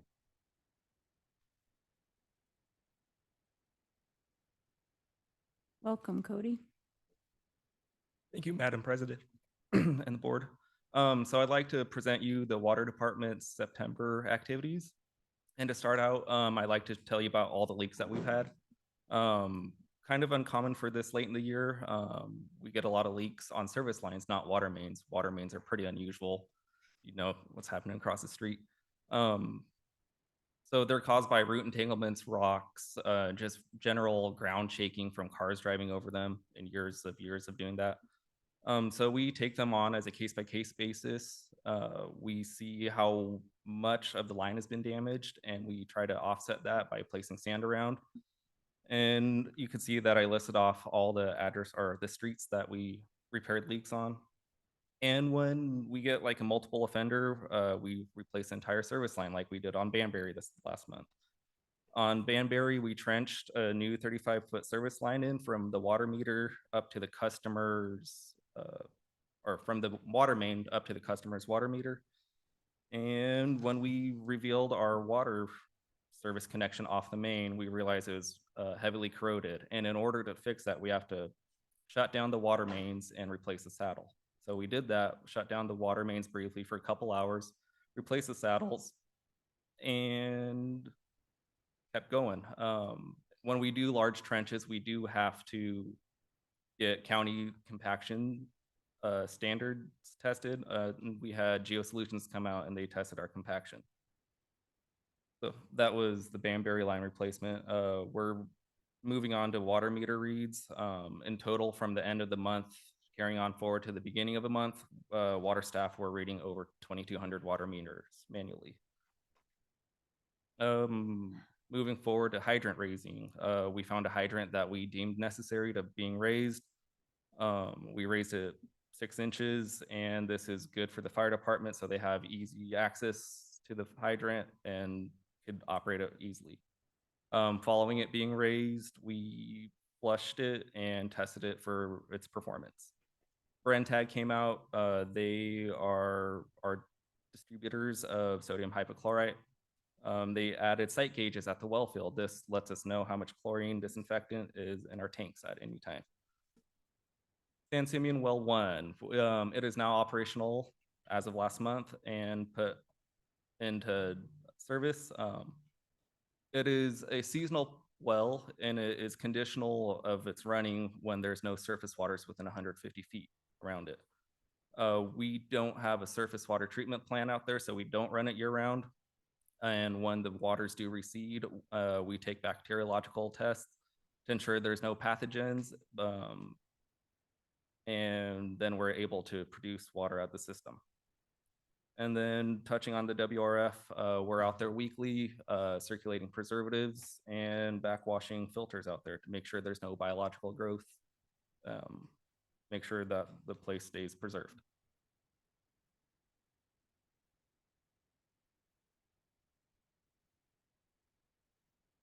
I see you have your light on, Director Scott. Yes, thank you, Madam President. This is a really nice report, but I really want you to say what page you're on when you're talking about it. Okay, yeah. Okay. I know I moved a little fast too. So. And then the other thing is, I just wanted to let you know, I love that there's goats. Okay, Director Thomas. Thank you, Madam President, and thank you. Pleasure to have you here. And I also wanted to ask, about the goats. Was this the Goat Girls? And curious about how the unit cost plays out relative to mechanical clearing. Looking at where else we can use goats for weed mitigation. I know Jim will touch on the goats. I could have him come up here, or I could touch on them. So yes, the Goat Girls are our vendor. They've been our vendor now for 3 years. I believe it's $15,000. So that basically does the complete SWF area, the percolation ponds, the perimeter around the Title 27 ponds, and then our 3 acres that's on an incline behind the wastewater treatment plant there in 5500 Heath Lane. Years past, when we've done mechanical weed abatement or trimming or mowing, it's about $7,000 to $12,000 just for the area about the size of our San Simeon well field. So to do these other properties for that without any gas, any motors, any type of carbon being emitted. I think it's a fantastic deal. It's a better deal financially. It's better for the environment. It takes quite a bit longer. Initially, the Go Girls quoted 2 weeks, and I think we've had them for about a month. So I think they just got them back here on Tuesday. And yeah, they do a fantastic job. They clear it actually better than mechanical tools do as well.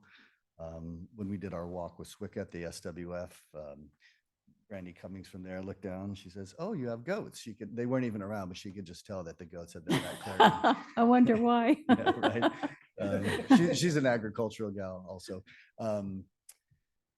The thing with using goats is they don't like the green grass. So we have to wait till much later in season until it turns bronze. So that is a kind of concern for us internally. If schedules are conflicting, because obviously we don't like that brown bronze landscape. It does become a fire hazard or potential for a fire hazard. So as soon as we kind of get that seasonal change and that blade of grass or the weeds out there, then we get them in as soon as we can. And they've been great with adapting to our schedule. Director Farmer? I'll just comment on that. The idea of nature interacting with nature, in other words, goats eating grass and them being happier as a result, as opposed to machinery that's creating noise and air pollution. It costs more. I mean, it's like, well, you get my drift. I wanted to ask you something with regard to this report on page 15, where it says Brentag tank repairs. So I noticed on page 37 of the expenditure report, where there's 3 items under Brentag for water department chemicals, $2,700. I'm not necessarily as concerned about the amount of money, but what type of chemicals are being used by the water department and for what? Oh, great question. So sodium hypochlorite, 12.5% is your standard disinfectant for well water, for water. It's used, it's food grade, and it's used globally. I believe it was developed by the French back in like 1711. So it's been around for quite a while. It's very inexpensive. It's the cheapest and most effective way to disinfect water. So that's our primary disinfectant. At our Santa Rosa wells, those are SWTR, so they're surface water treatment regulation wells. So it's kind of a 3-legged stool on there. You have coagulation, filtration, and disinfection. So coagulation is a chemical combination of raw water coming through. You hit it with a coagulant, so that literally gathers up like materials. What we use is ferric chloride. The Santa Rosa wells have high manganese levels, so ferric and manganese bond, and then it gets filtered out. And obviously we backwash the filters at a periodic rate. But those are the 2 primary chemicals and pretty much the only chemicals we use in our water processing. You know, not only is that really, I'm not going to say heartwarming to hear, but it's nice to know that it's as limited as it is.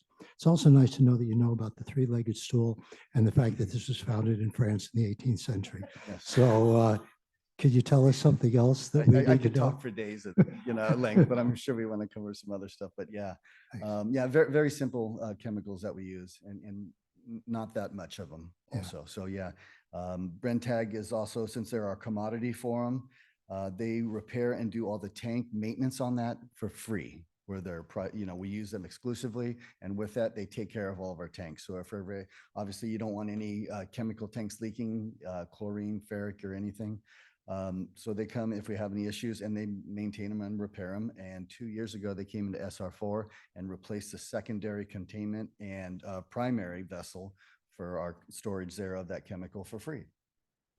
You know, if I could just make one more comment, I hope nobody minds, but I would imagine the indigenous peoples that are still around are wondering, well, you know, when we were taking the water out of the creeks, we didn't have to put anything into the water. But I guess this comes with industrialization, right? And I think it came, another fun fact, with the 1977 Safe Water Drinking Act, where where it became mandated that you disinfect water up to a certain residual and a certain number. And then that's when chlorine disinfection really took hold. I can remember my dad when I was a little kid saying, turn on the cold water tap, let it run for a little bit, and you'd swish it around and you see the floaty stuff in there and you dump it back out, and then the next pull would be a little bit better, hopefully. And yeah, and drinking water is not quite like that anymore. So yeah, it's evolved. All right, well, thanks for that little tidbit too. Thank you. Sure. Hey, anybody else on the board? Okay, do we have any members of the public that wish to ask a question? Ms. Heinrichs?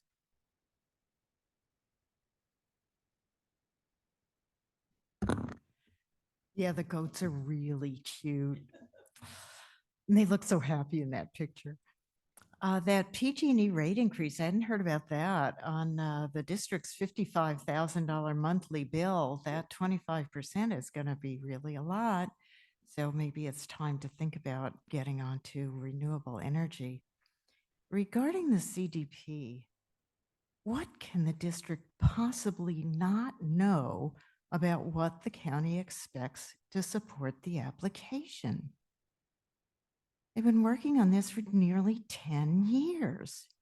They've had the county's response to the application's deficiencies for more than 3 years. The district hired Pavo Ogren to advise on writing the project description. As very experienced former county public works director, he certainly knew. You paid him thousands of dollars. You've got his report, which was very thorough. What is the district missing? Thank you. Thank you. Okay, you look like you'd like to say something. Yes, Madam President. We don't know. We know there's the new players as far as the Coastal Commission goes. We know that we've had terrible dialogue with the Coastal Commission over years. So now that we're engaging that dialogue again, they're putting things in front of us that perhaps current staff hasn't seen before.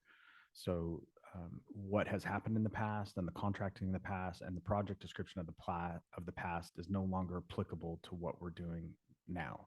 And Mrs. Heinrich's not wrong. We probably should have had this done a while ago, but we are where we are. And I can just tell you that under new leadership, we're moving forward and trying to get us to the finish line. And I wish I could answer for the sins of our past, but I can't. I could just keep plugging forward. And so this is the advice that we've got from the Coastal Commission. It's the advice that we've gotten from county, and they've looked at our project description and it's not working. So we're going to start, I wouldn't say from scratch, but we're going to get some fresh eyes on it and move forward. Thank you. Okay, we have public comment on Zoom. Tina Dickinson. Go ahead, Ms. Dickinson. Oh, golly, thank you very much, President Dean. To say that the Coastal Commission has not been involved, they were involved from day one. And look at, and so many of us wrote comments on the MND, the mitigated negative deck, on the CEQA, on, I just made a bunch, what was the other one? The DSEIR, the draft EIR. I mean, good gracious, that has been out, those comments have been out there from Coastal since 2014. And every year where other documents were available for comment.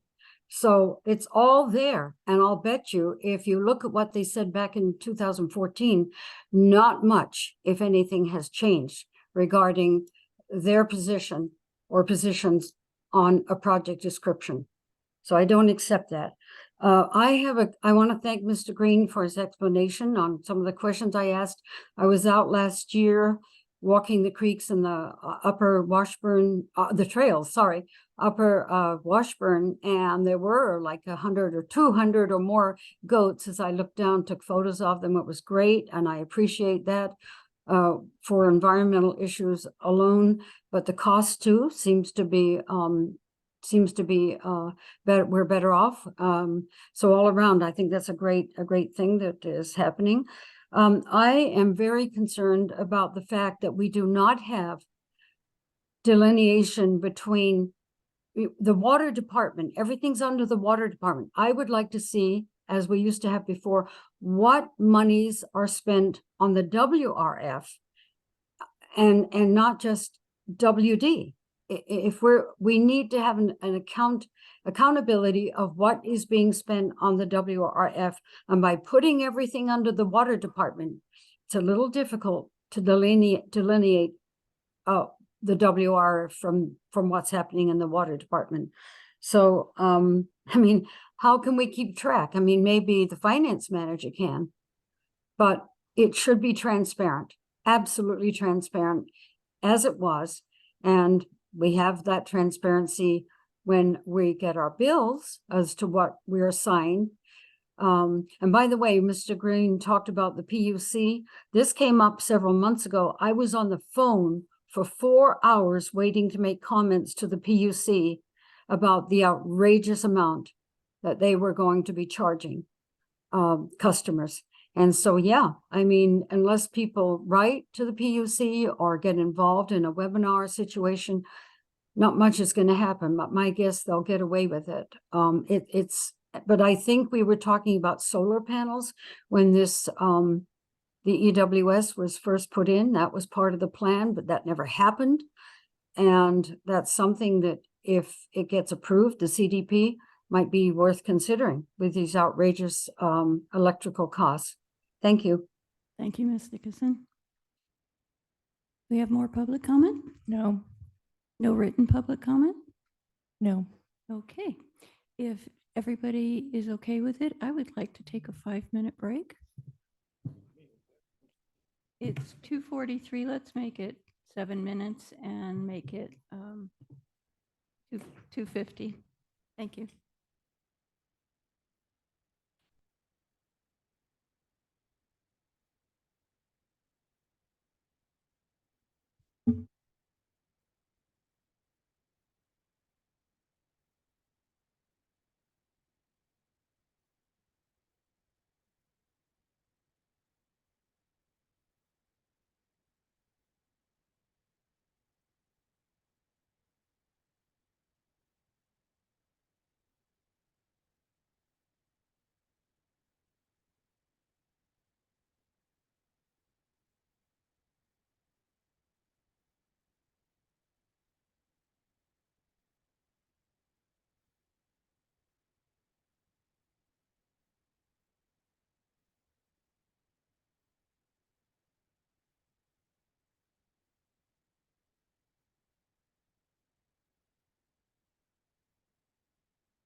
Director Thomas, would you take your seat, please?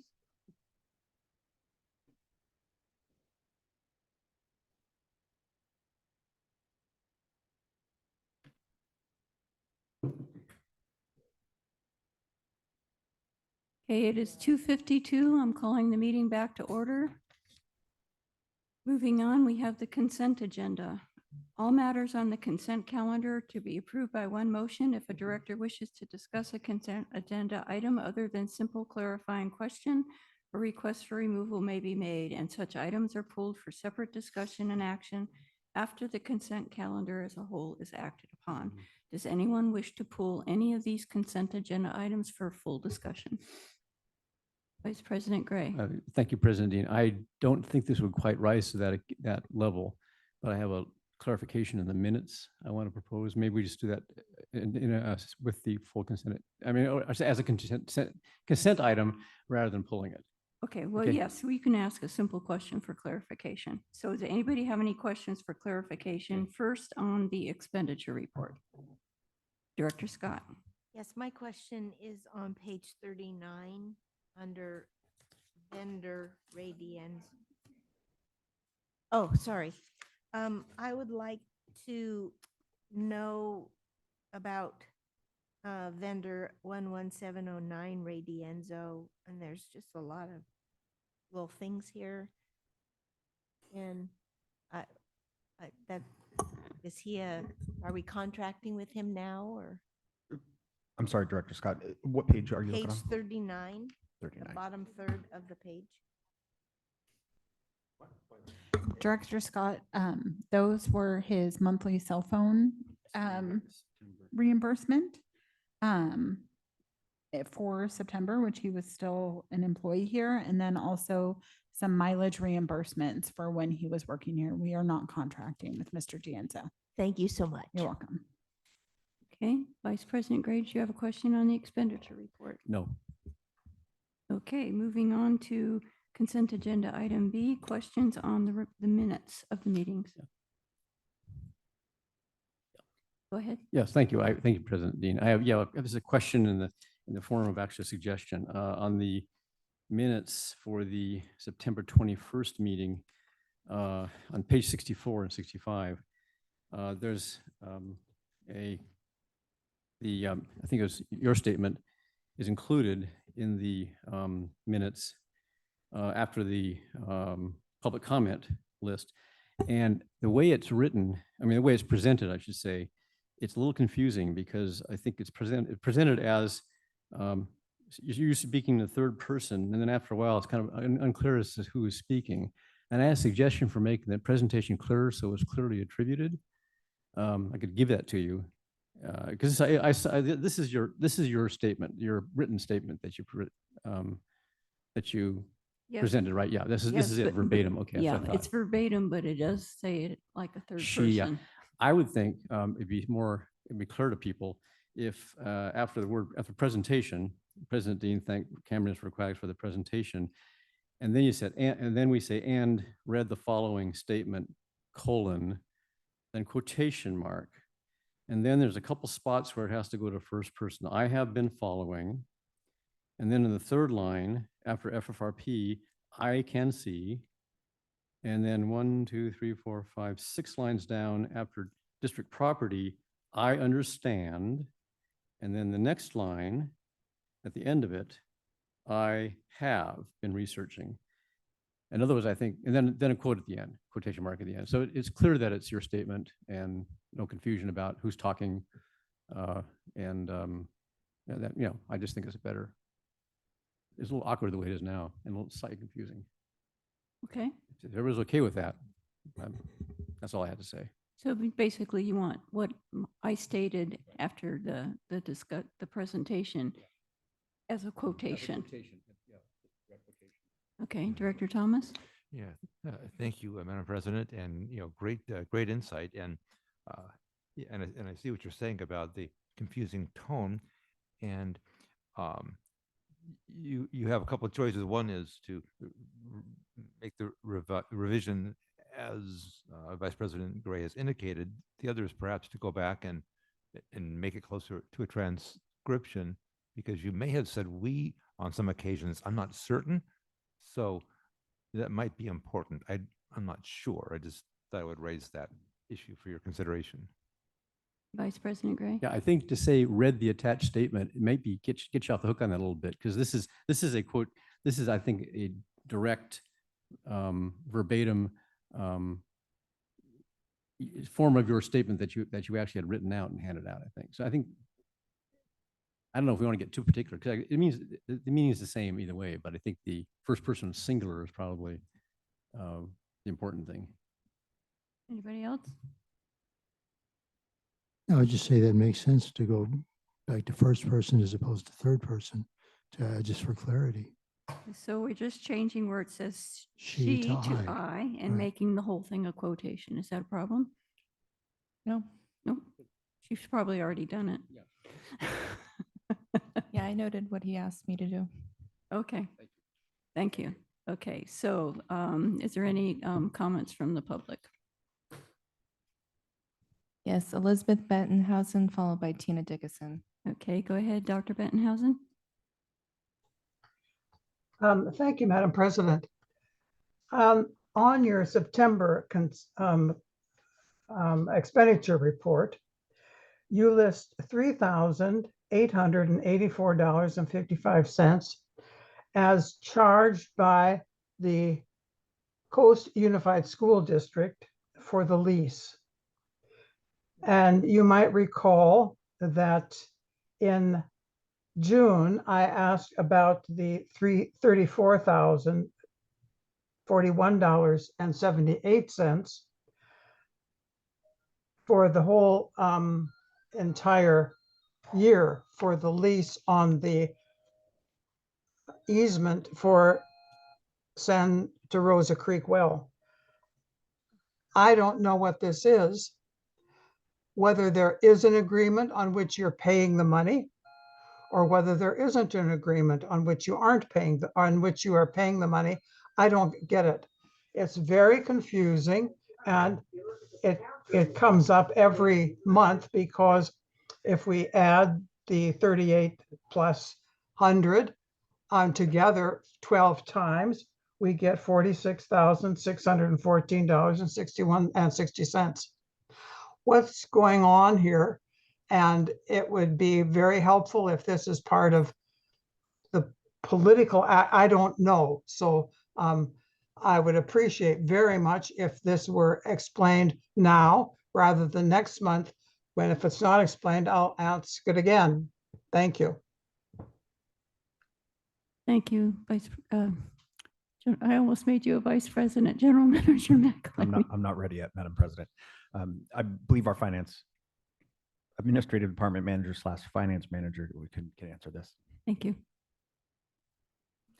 So we had an amount of $34,041.78 paid in February, which was for, I don't have the invoices in front of me, and actually I've been working with Coast Union on paying. I believe it ended in March, and that was when the agreement was ending. So it was from July through March. So there was 3 months of last year that were not paid for, and I believe the negotiations have been ongoing. I was directed by General Manager McElhaney, and I'm not sure of the conversations. He could give insight into that, to make a payment to Coast Union for the October payment, and I made that in September 28th of 2023. And so I believe until the agreement is finalized, I'm making monthly payments instead of the yearly payments that we typically would make to Coast Union. Okay, General Manager. And that is correct. We are making prorated payments, in which we've sent our October payment to the district, and our negotiations are continuing. So that prorated payment is at the previously expired contract amount, prorated over 12 months. While we continue our negotiations. Correct. Okay. Okay, you had another public comment? Yes, Tina Dickinson. Go ahead, Ms. Dickinson. Thank you. Well, since there is no agreement, that payment that was made September 28th, according to the the general manager, is based on the 46,600 and some dollars that Dr. Bettenhausen referred to. But there's no agreement, signed agreement from both parties for any amount at this time. And the school district has not cashed that check wisely. And nothing, and until there's an agreement between the two parties, I really don't quite understand. That was an item actually I was looking at too on the expenditure report. It seems very odd. And I would hope that, as I mentioned earlier, that there's going to be something soon brought to the ratepayers here, the CCSD, on this item. The other item that you were discussing prior to that, and the draft of the minutes, yeah, it just seems President Dean thanked Cambrians for Aquatics for their presentation. She has been following the Cambrians. So who wrote this? And since it's in second person, who wrote this actual report? Because it would be I rather than she. So I agree with what's been said, that the changes that you're going to make it would seem if she's writing the report, she'd be in the first person. And so I'm wondering who did write it, if it wasn't President Dean. Thank you. Thank you. And yes, I did write that. Okay, so any more public comment? No. Okay. You want to make a I motion? move that we adopt the consent agenda as with revisions to the minutes as noted. I'll second it. Okay. Vice President Gray, Aye. Director Scott, Aye. Director Thomas, Aye. Director Farmer, We, President Dean. Aye. Okay, so that was 5 ayes. Okay, moving on to regular business. You want to introduce the item, Mr. McElhaney? We're on 7A. Yes, Madam President, 7A.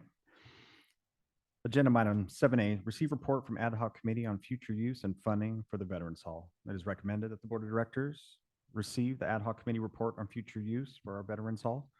There is no fiscal impact associated with this item, and I can turn it over to Vice President Gray for further.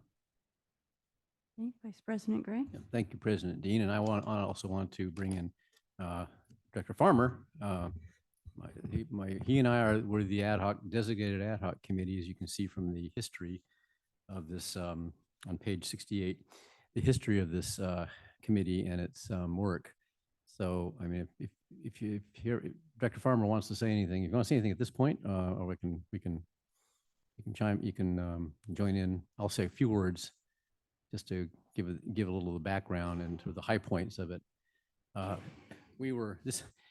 We've been through quite a bit of changes here at CCSD during the life of this ad hoc committee, like 2 general managers and changeover in the facilities and resources management, which is actually kind of significant for us. So it took some time. It has taken some time, I think, to get to the point where we can sort of wrap this up a little bit and try to move something forward.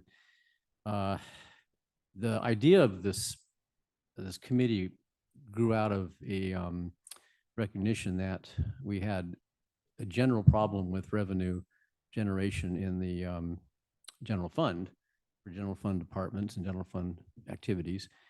And this is one area where it was decided that we might want to look specifically into the Vets Hall here to see if we're kind of maximizing its potential for revenue, if it needs to be upgraded or changed in any way to make it more useful for more people who would pay to use it, and if we can get a little more public support for it from the nonprofit side, which is like a Friends of the Vets Hall, along the lines, of course, Friends of the Library, Friends of the Fiscally Ranch Preserve, and a lot of organizations like that.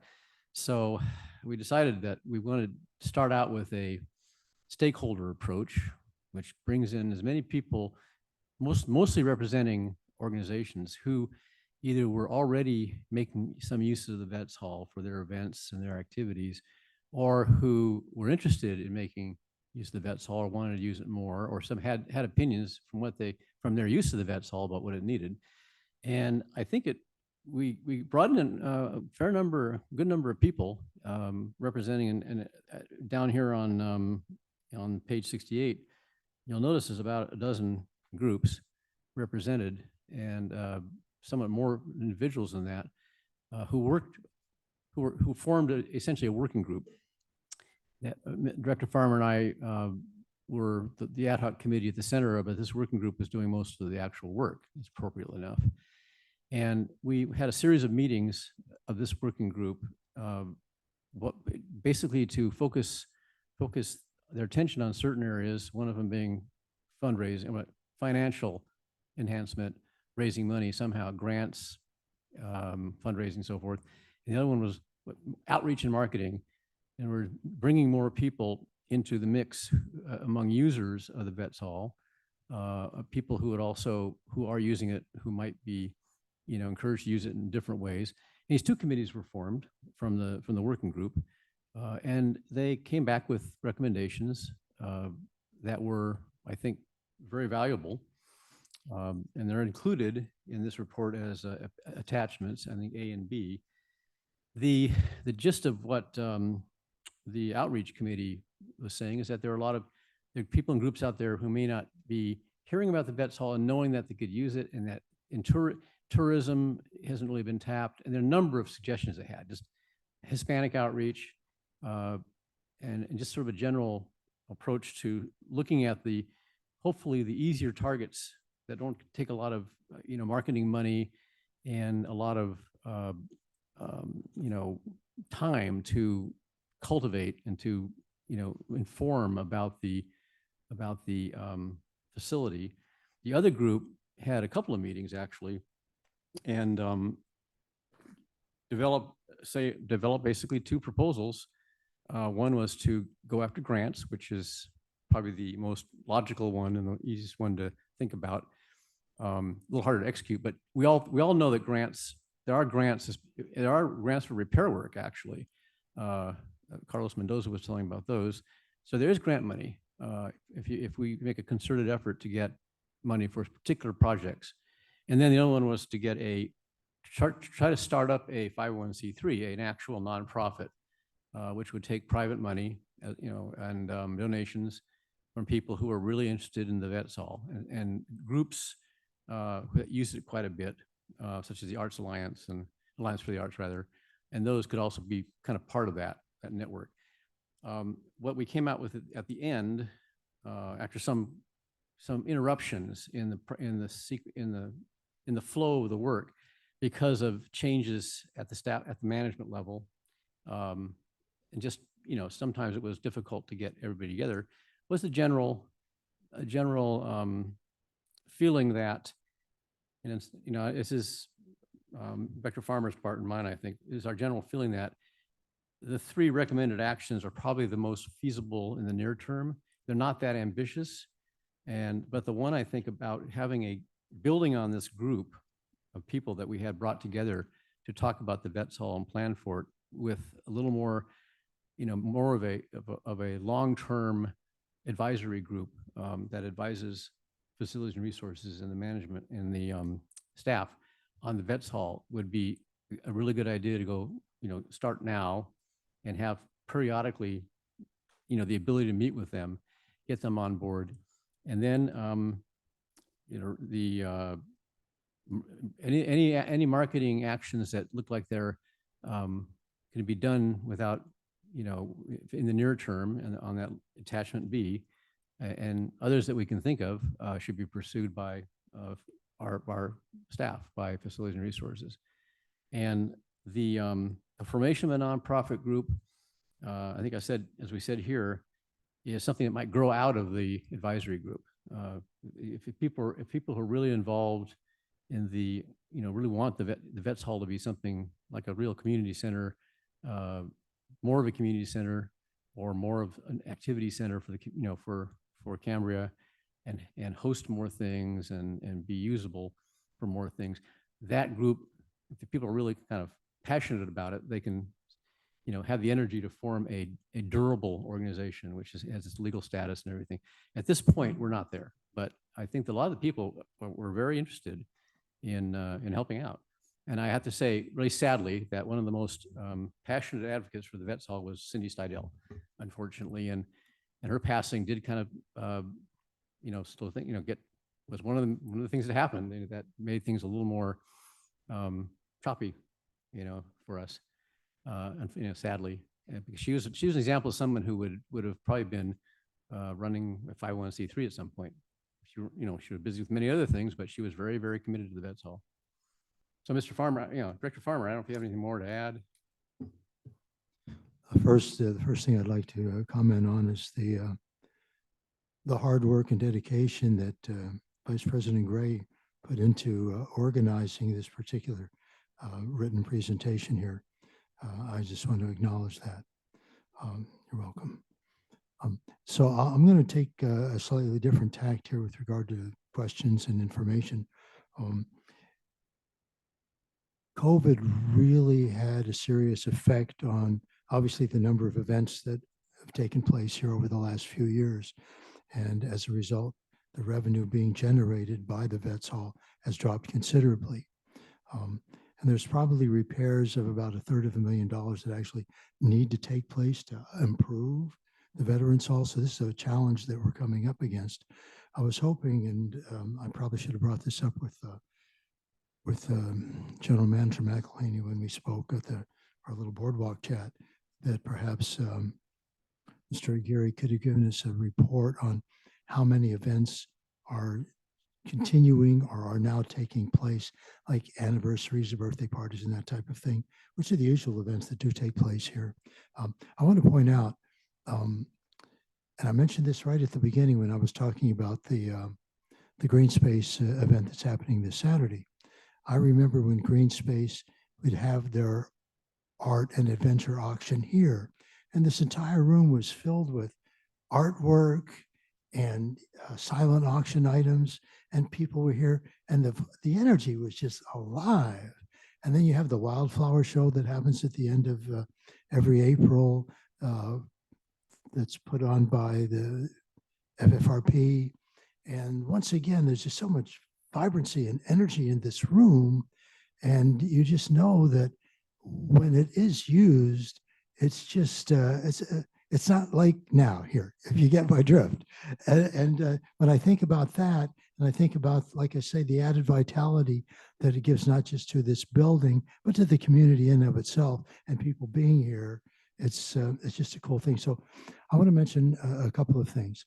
So with regard to the Veterans Hall maintaining itself, so to speak, Dave Ehlers, who is from the American Legion, he pointed out during conversations that we had that the Veterans Hall will never really pay for itself, no matter how much money. Oh, there's Mr. Geary now. He must have been watching. So whatever monies get generated, it will never really pay for all the, let's say, the maintenance that needs to take place, so to speak. Now, Dick Clark, who's the head of the Cambria Community Council, he just mentioned that he believes that there's probably grant funding available to do some of the maintenance that needs to take place, but I don't think that that's been pursued to any degree as yet. Also, with regard to two things that we were considering upgrading, like the kitchen area and the sound area. Well, once again, this is a little bit of, well, how do we approach this? Because I recall in the past, Carlos Mendoza, our previous FNR supervisor, that he would mention that most people, when they have events here, let's say like birthdays and weddings and that type of thing, they bring their own food. They don't necessarily need our kitchen. People that have, once again, birthday parties and weddings, there's a lot of music, they bring their own sound systems. So it's kind of a push-pull thing. Do we improve these areas? Probably yes. How much will they get used? Well, we really don't know. I just wanted to kind of put these little quagmires that we're in, so to speak, right here. But since I see Mr. Aguirre is here, perhaps we can get some feedback. I know you've only been here a couple of months. Maybe if we can find out if more people are, especially I know a number of members of our Hispanic community love having events here. So have things picked up, let's say, in recent months in any way, shape, or form?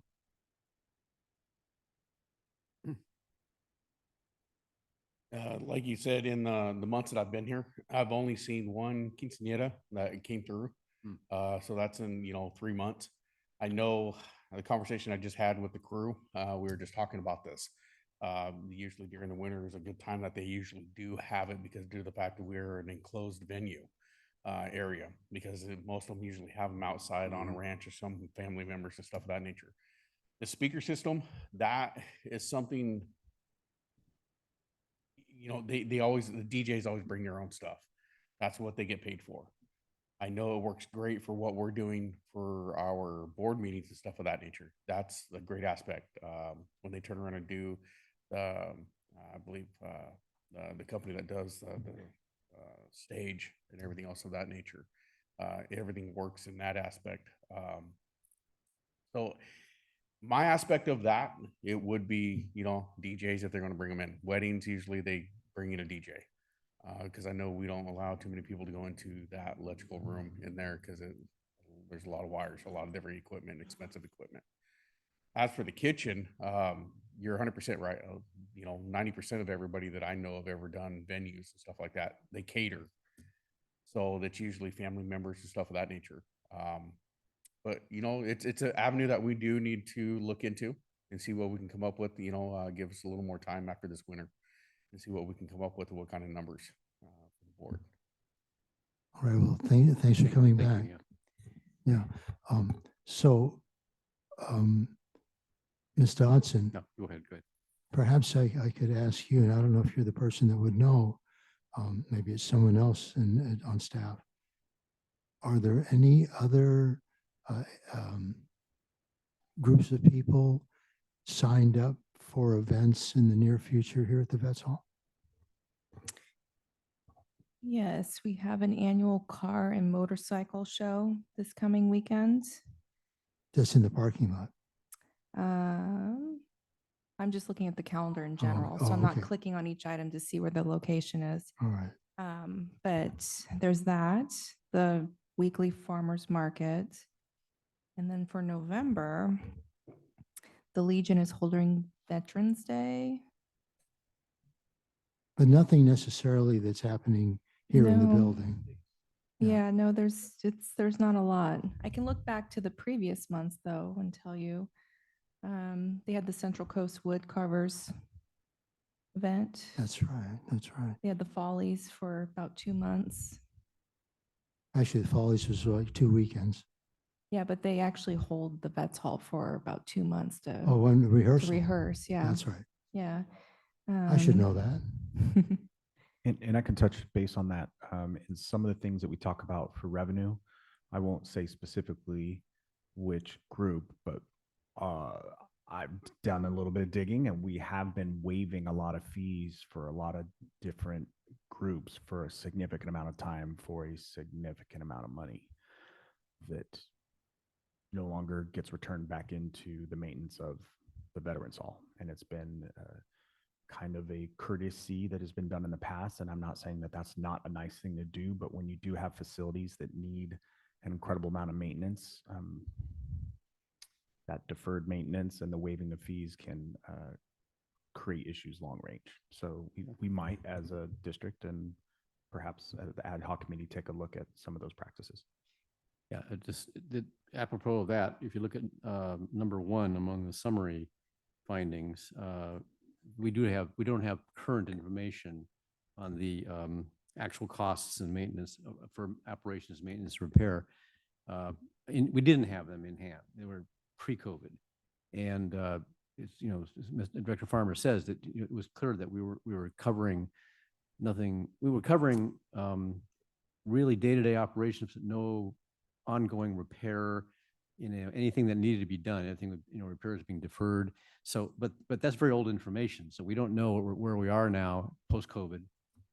Presumably, COVID now is no longer an issue for pretty much for anybody. So we should be whatever normal was. We should be back to that. But we don't have the information to show us what normal would look like at this point. We do need that, some updated costs and revenue numbers. Well, we will be meeting again in the future, and I think one of the things that we're probably going to be addressing, and I was mentioning Dick Clark from the Cambria Community Council, stating, and I think this is almost a year ago, that there are opportunities to get grant funding to improve the vet hall. And that's no doubt one direction that we're going to go in. Okay, does anybody have any questions for Vice President Gray or Director Farmer on this report? Director Scott? Yes, thank you, Madam President. So has any of these actions, have we begun any of these actions on page 77? 77. Wait.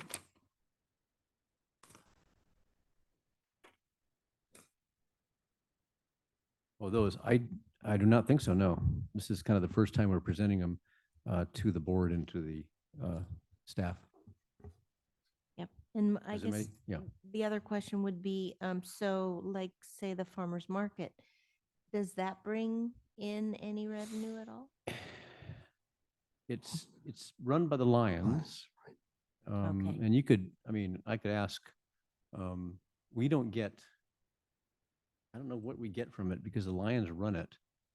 I think the revenue goes to the Lions.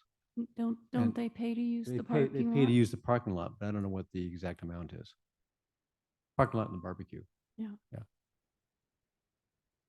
Madam President, I don't have those numbers Yeah. at the moment. Mrs. Orozco kind of manages that, and some of Mhm. those are different contracts. So Yeah. I can get some of those numbers, Yeah. and unless Ms. Fritz has them. Yeah. All of the money that is generated from rents for any of the space, including the parking lot, goes directly to the FNR budget, but I would have to run reports to see Yeah, how this much is- yeah. that is. So that's that's part of the gap that needs to be filled as to what the current financial inflow, input and outflow is. Your ad hoc committee is going to be continuing to work on this and bringing forward more reports as you go along, aren't you? Yes, I think it might be. So this isn't piece like on- this isn't a final report. No. This is just an But, yeah, update to mhm. where you are at this point.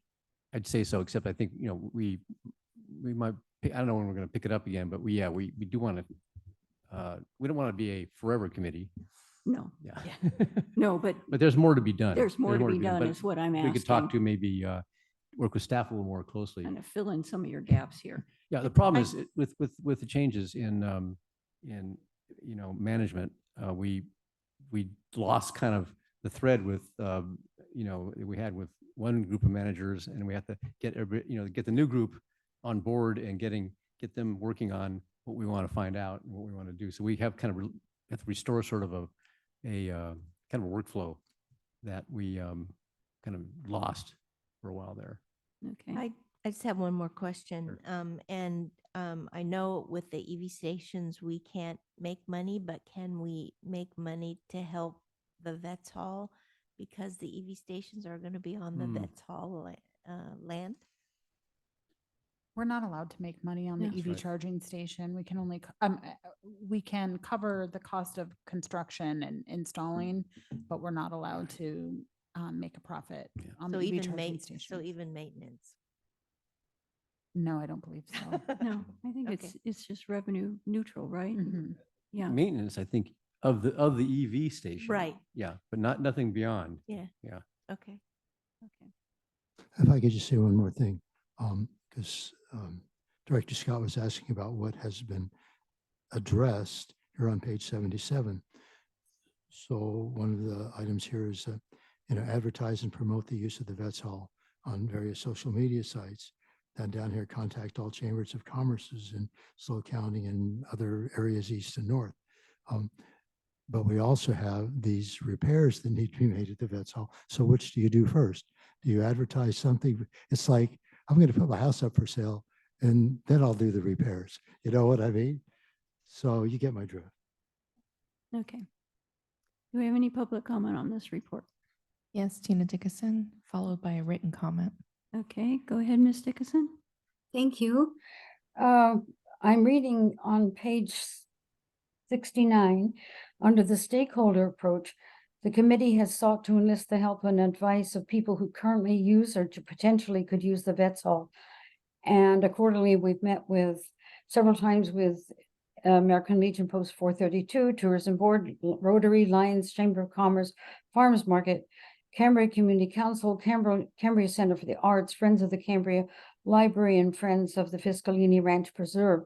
So I mean, if I was on this ad hoc committee, I would go beyond groups or organizations in Cambria and find out what other CSD or agencies in the county are doing, have done, to find out more about how it's being addressed in other areas of the county, not just restricted to Cambria, but to maybe get more information at least from other cities or CSDs who have a Vets Hall, which actually isn't owned by the vets, but is rented out to the vets, and for the uses that they are using theirs for, and to get some ideas. I think that would be really helpful. Thank you. Thank you. And yeah, there are other communities that have community centers that they rent out. For example, where we went in Los Osos for the CSDA luncheon earlier in the year. And I know that Templeton, I believe Templeton has a community center that they rent out. So that's a good idea to reach out to some of these other community centers and see what they're doing. I know that we've got some limits because we're a municipal, but yeah, historically, this building was originally a community center, youth center, actually. And that little, one of the attachments has a little history on it. So it was a community, I mean, and it was, I think it was youth oriented. So it was a place for, kids to hang out, but also, a community. Before the, I don't know, when it, I got to look at the document again, but that was its original purpose. That's back in 1949. Yeah, in the 40s, yeah. Okay, we have another public comment, correct? Yes, but I believe Christine would like to speak. Okay. First.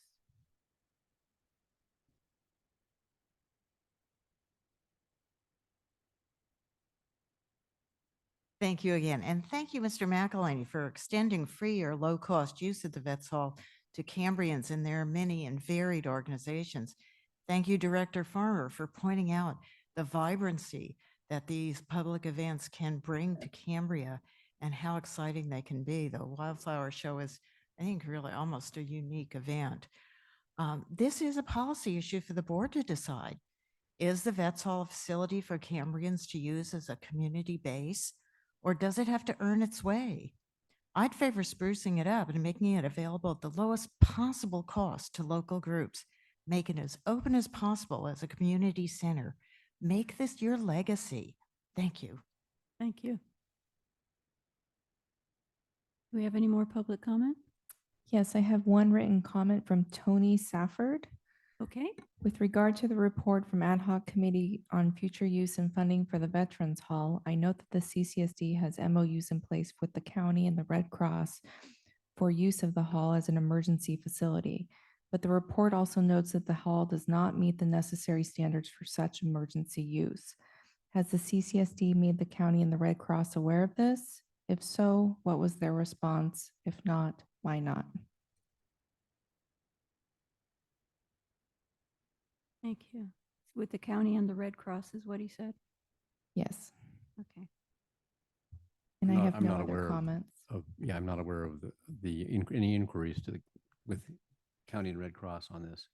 I think these are old agreements that are not active arrangements. Do you know anything about that, General Manager McElhaney? I can definitely look into it. I know that we had been looking at the Vets Hall as a resiliency evacuation center, but it does not meet those codes per our fire department. And so we've looked at some grants that potentially could help bring this up to code. Again, we need to get our grant writers in place and our grant managers in place, but it's definitely something that we're looking at. Okay. Great. Yeah. I do think the emergency services agencies are aware of the deficiencies. Okay. There's no more discussion on this? This was not an action item. This is to receive the report, and it was a very detailed report, and I really appreciate it. And looking forward to you exploring a little more and bringing more information back to us. So, thank you. Thank you, Director Farmer. Okay. And I appreciate the way you described the vibrancy of the events here as well. I've been here for some of those events, and I it's- agree. Right. I mean, it's like a different room. I mean, compared to like right now. And it needs to have more of that. And somehow us board members need to tell more jokes too, or something like that. Okay, so moving on to agenda item 7B, Mr. McElhaney. Yes, Madam President. Agenda item 7B, discussion and consideration of adoption of resolution 55-2023, continuing work under emergency contracts for the East-West Village Transmission Line Emergency Repair Project pursuant to Public Contract Code Section 22050 or Resolution 56-2023, terminating the emergency action. It is recommended the Board of Directors discuss and consider adoption of Resolution 55-2023, continuing work under emergency contracts for repair of the East-West Village Transmission Line Project, or if the work is completed, adoption of Resolution 56-2023, terminating the emergency action. The district Go ahead. Okay. The district has contracted with construction at a cost so far of $132,234.50 for the necessary repairs to that main water line break here in the East-West Village. The cost includes labor, materials, and necessary road repair. It is unknown at this time whether we're going to run into some additional costs. I do believe after speaking with Mr. Green, who is online via Zoom, that there were some additional costs because we ran into a couple things that were unexpected over the last day or so before the staff report was printed. So he is online for any questions as well. Okay, would you like to give us some updates on what you ran across and what the status is of this repair, Mr. Green? Yeah, absolutely. On Tuesday afternoon, on the west side of Main Street, just south of Cambria Drive, we encountered a thrust block. That's where the pipeline makes a turn or is affixed to a T or another appurtenance. They put that thrust block in there so that when pressures rise and that flux of water pushes, that it doesn't push it outside of the joint or separate the pipe from its appurtenances. When we got down there and saw the size of the concrete that was around it, which was 4.5 foot thick, 6 foot wide, and 10 foot long, it was also poured into the rolled concrete edging and curb and gutter, and also concreted to the storm drain directly adjacent to it. We jokingly refer to it as the Volkswagen Bug, because that was literally the size of it. So additional heavy equipment had to be brought in. Bottom line is that about an additional $5,000 in cost. I have the invoice updated. I've been checking in with the superintendent daily, going over hours and equipment used. So right now, on top of that 132, and there's an additional 4,500 from their assistance that we received from them back last Tuesday. Those are the only additional costs at this time, and those are the only additional costs that we anticipate. I am meeting tomorrow with County Roads spokesperson to see how they want to repair the road. Obviously up to county standards. We have an easement permit with San Luis Obispo County Public Works roads. So that way when we excavate, we can work on it with approved contractors. Obviously we're approved. When I meet with them tomorrow, we'll see if that scope is increased since our first meeting last week. And then I can have a better telltale of if there will be any additional cost to the road repairs there. But as of right now, we're looking at about $9,500, $10,000 more than the repair proposal that was presented for you in your agenda packet. Okay, so this is going to be ongoing for a bit longer. Unfortunately, right now with the wet weather imminent, tons of paving projects are trying to get just finished. We've had difficulty, Construction's had difficulty getting a subcontractor out to perform this. So we'll have all the repairs performed, line tested, back teed. That's our analysis for that healthy, safe drinking water is in that new section of pipe. That'll all be performed and done by tomorrow morning at 7. The town is completely energized right now. So just that additional scope for road repairs is all that we're anticipating. Okay, so since these repairs are ongoing, the resolution we need to be looking at is the one to continue work, correct? Okay. Does anybody on the board have questions? Anybody in the public? Tina Dickinson. Go ahead, Ms. Dickinson. Thank you. It's a very quick question, but from the last meeting regarding what happened with this, Mr. Green was asked to give an approximate cost, and he said around approximately 100,000. But he said, I believe we may want to go 100 to 200,000. So in the staff packet, it says 132,000 and change, and then he just mentioned approximately another 10,000 that he learned about, I think yesterday, so 142. But then Director Gray said, well, why don't we, consider 300,000? And I believe that's what you all voted on. Is that not right? 300,000. So if that was a board action that was taken on 300,000, I'm a little bit confused as to why this is on here today, because the coverage, it seemed, was up to 300,000. Now you've got a more reliable report, maybe, since some time has gone on and more information has been received or acquired. So can you please, I'm not sure why this is actually on the board agenda today. Please enlighten me. Mr. Carmel, would you like to explain why we have to bring the resolution back to the board, every board meeting until the repair is done? I would be glad to, Madam President. Public Contracts Code Section 20, I think it's the 22050, requires that once you make that declaration of an emergency to authorize no bids, you have to return to every regular meeting and revisit the issue and either extend the emergency or terminate it. So you'll see this again on your next agenda, hopefully to terminate it, but that's why legally we have to have it on.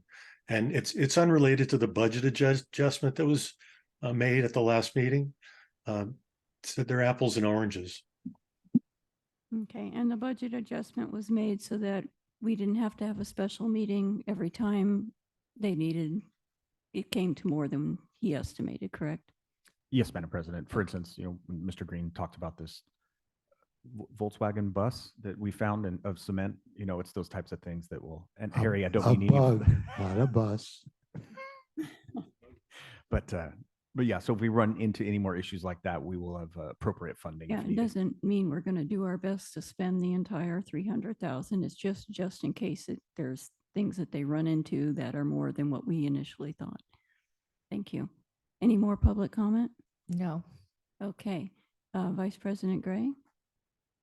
Well, I can make a motion, but I did want to comment that since it was noted that I went for the 300,000, I'm pleasantly surprised so far that they didn't find any more than they did down there. Because when you start digging, you don't know what it's going to be, and that big hunk of concrete is example of what we were kind of concerned about might be happening.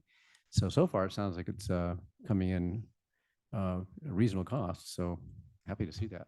I also understand that they found evidence of the road that used to be the highway going through there, and brought up chunks of pavement that had the yellow lines still on them from when it was the original highway. So yeah, a lot of unexpected things down there underground. Do you want to make a motion? I'll make a motion, yes.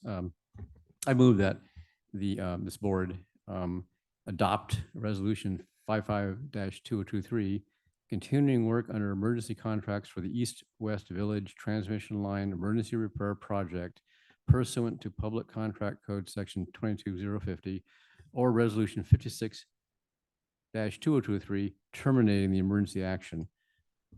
At this point, do I even include that last language or just the? No, yeah. you only include the Okay. first. So the motion is what I just said, ending at section 22050. And I'm going to go ahead and second that. And I just want to make one brief comment. I want to commend Utilities Manager Green, if in fact this is the person I need to be commending, for the fact that Kirk Construction was able to get out here so quickly to actually address this issue. Because obviously it was beyond the scope of our staff to be able to do that. So really grateful for that. Okay, we have a motion and a second. Vice President Gray, Aye. Director Farmer, Aye. Director Thomas, Aye. Director Scott, Aye. President Dean. Aye. Okay, before we move on to the introduction of closed session, can we have future agenda items, please? Does anybody have something they wish to see on a future agenda? Is that why your light is on, Director Thomas? No. Okay.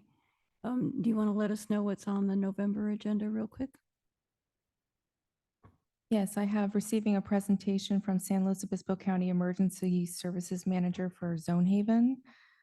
Discussion and consideration to fill a vacant seat on the Finance Committee. Discussion and consideration to approve a will serve letter for the Cambria Skate Park restroom.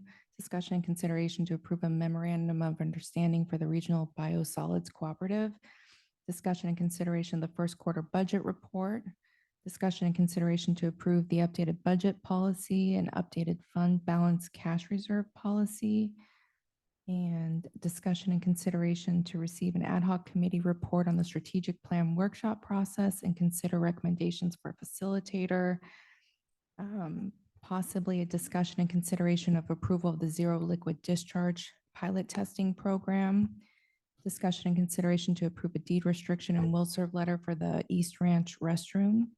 And discussion and consideration of providing electronic payment services with Tyler Technologies. Thank you. That's all I have. Does anyone have an agenda item they want to add? Yes. I just, thank you, Madam President. I just want to know when we're going to talk about the operating principle. Yes, that was actually moved this morning to December 14th. Oh. I ran the November agendas by the president and vice president, and they're pretty heavy next month. So we Okay. did move that item to December 14th for Oh. now. And then the other policy that the policy committee forwarded to you all? All the policies are on the same staff report for December 14th. Okay.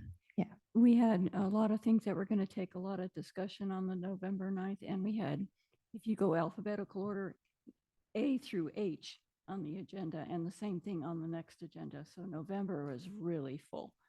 So, and we figured we needed to have plenty of time to discuss those policies. So rather than try to jam them in, we moved them to December. Yeah, So- I just wanted to know so I could let my policy committee know. Okay.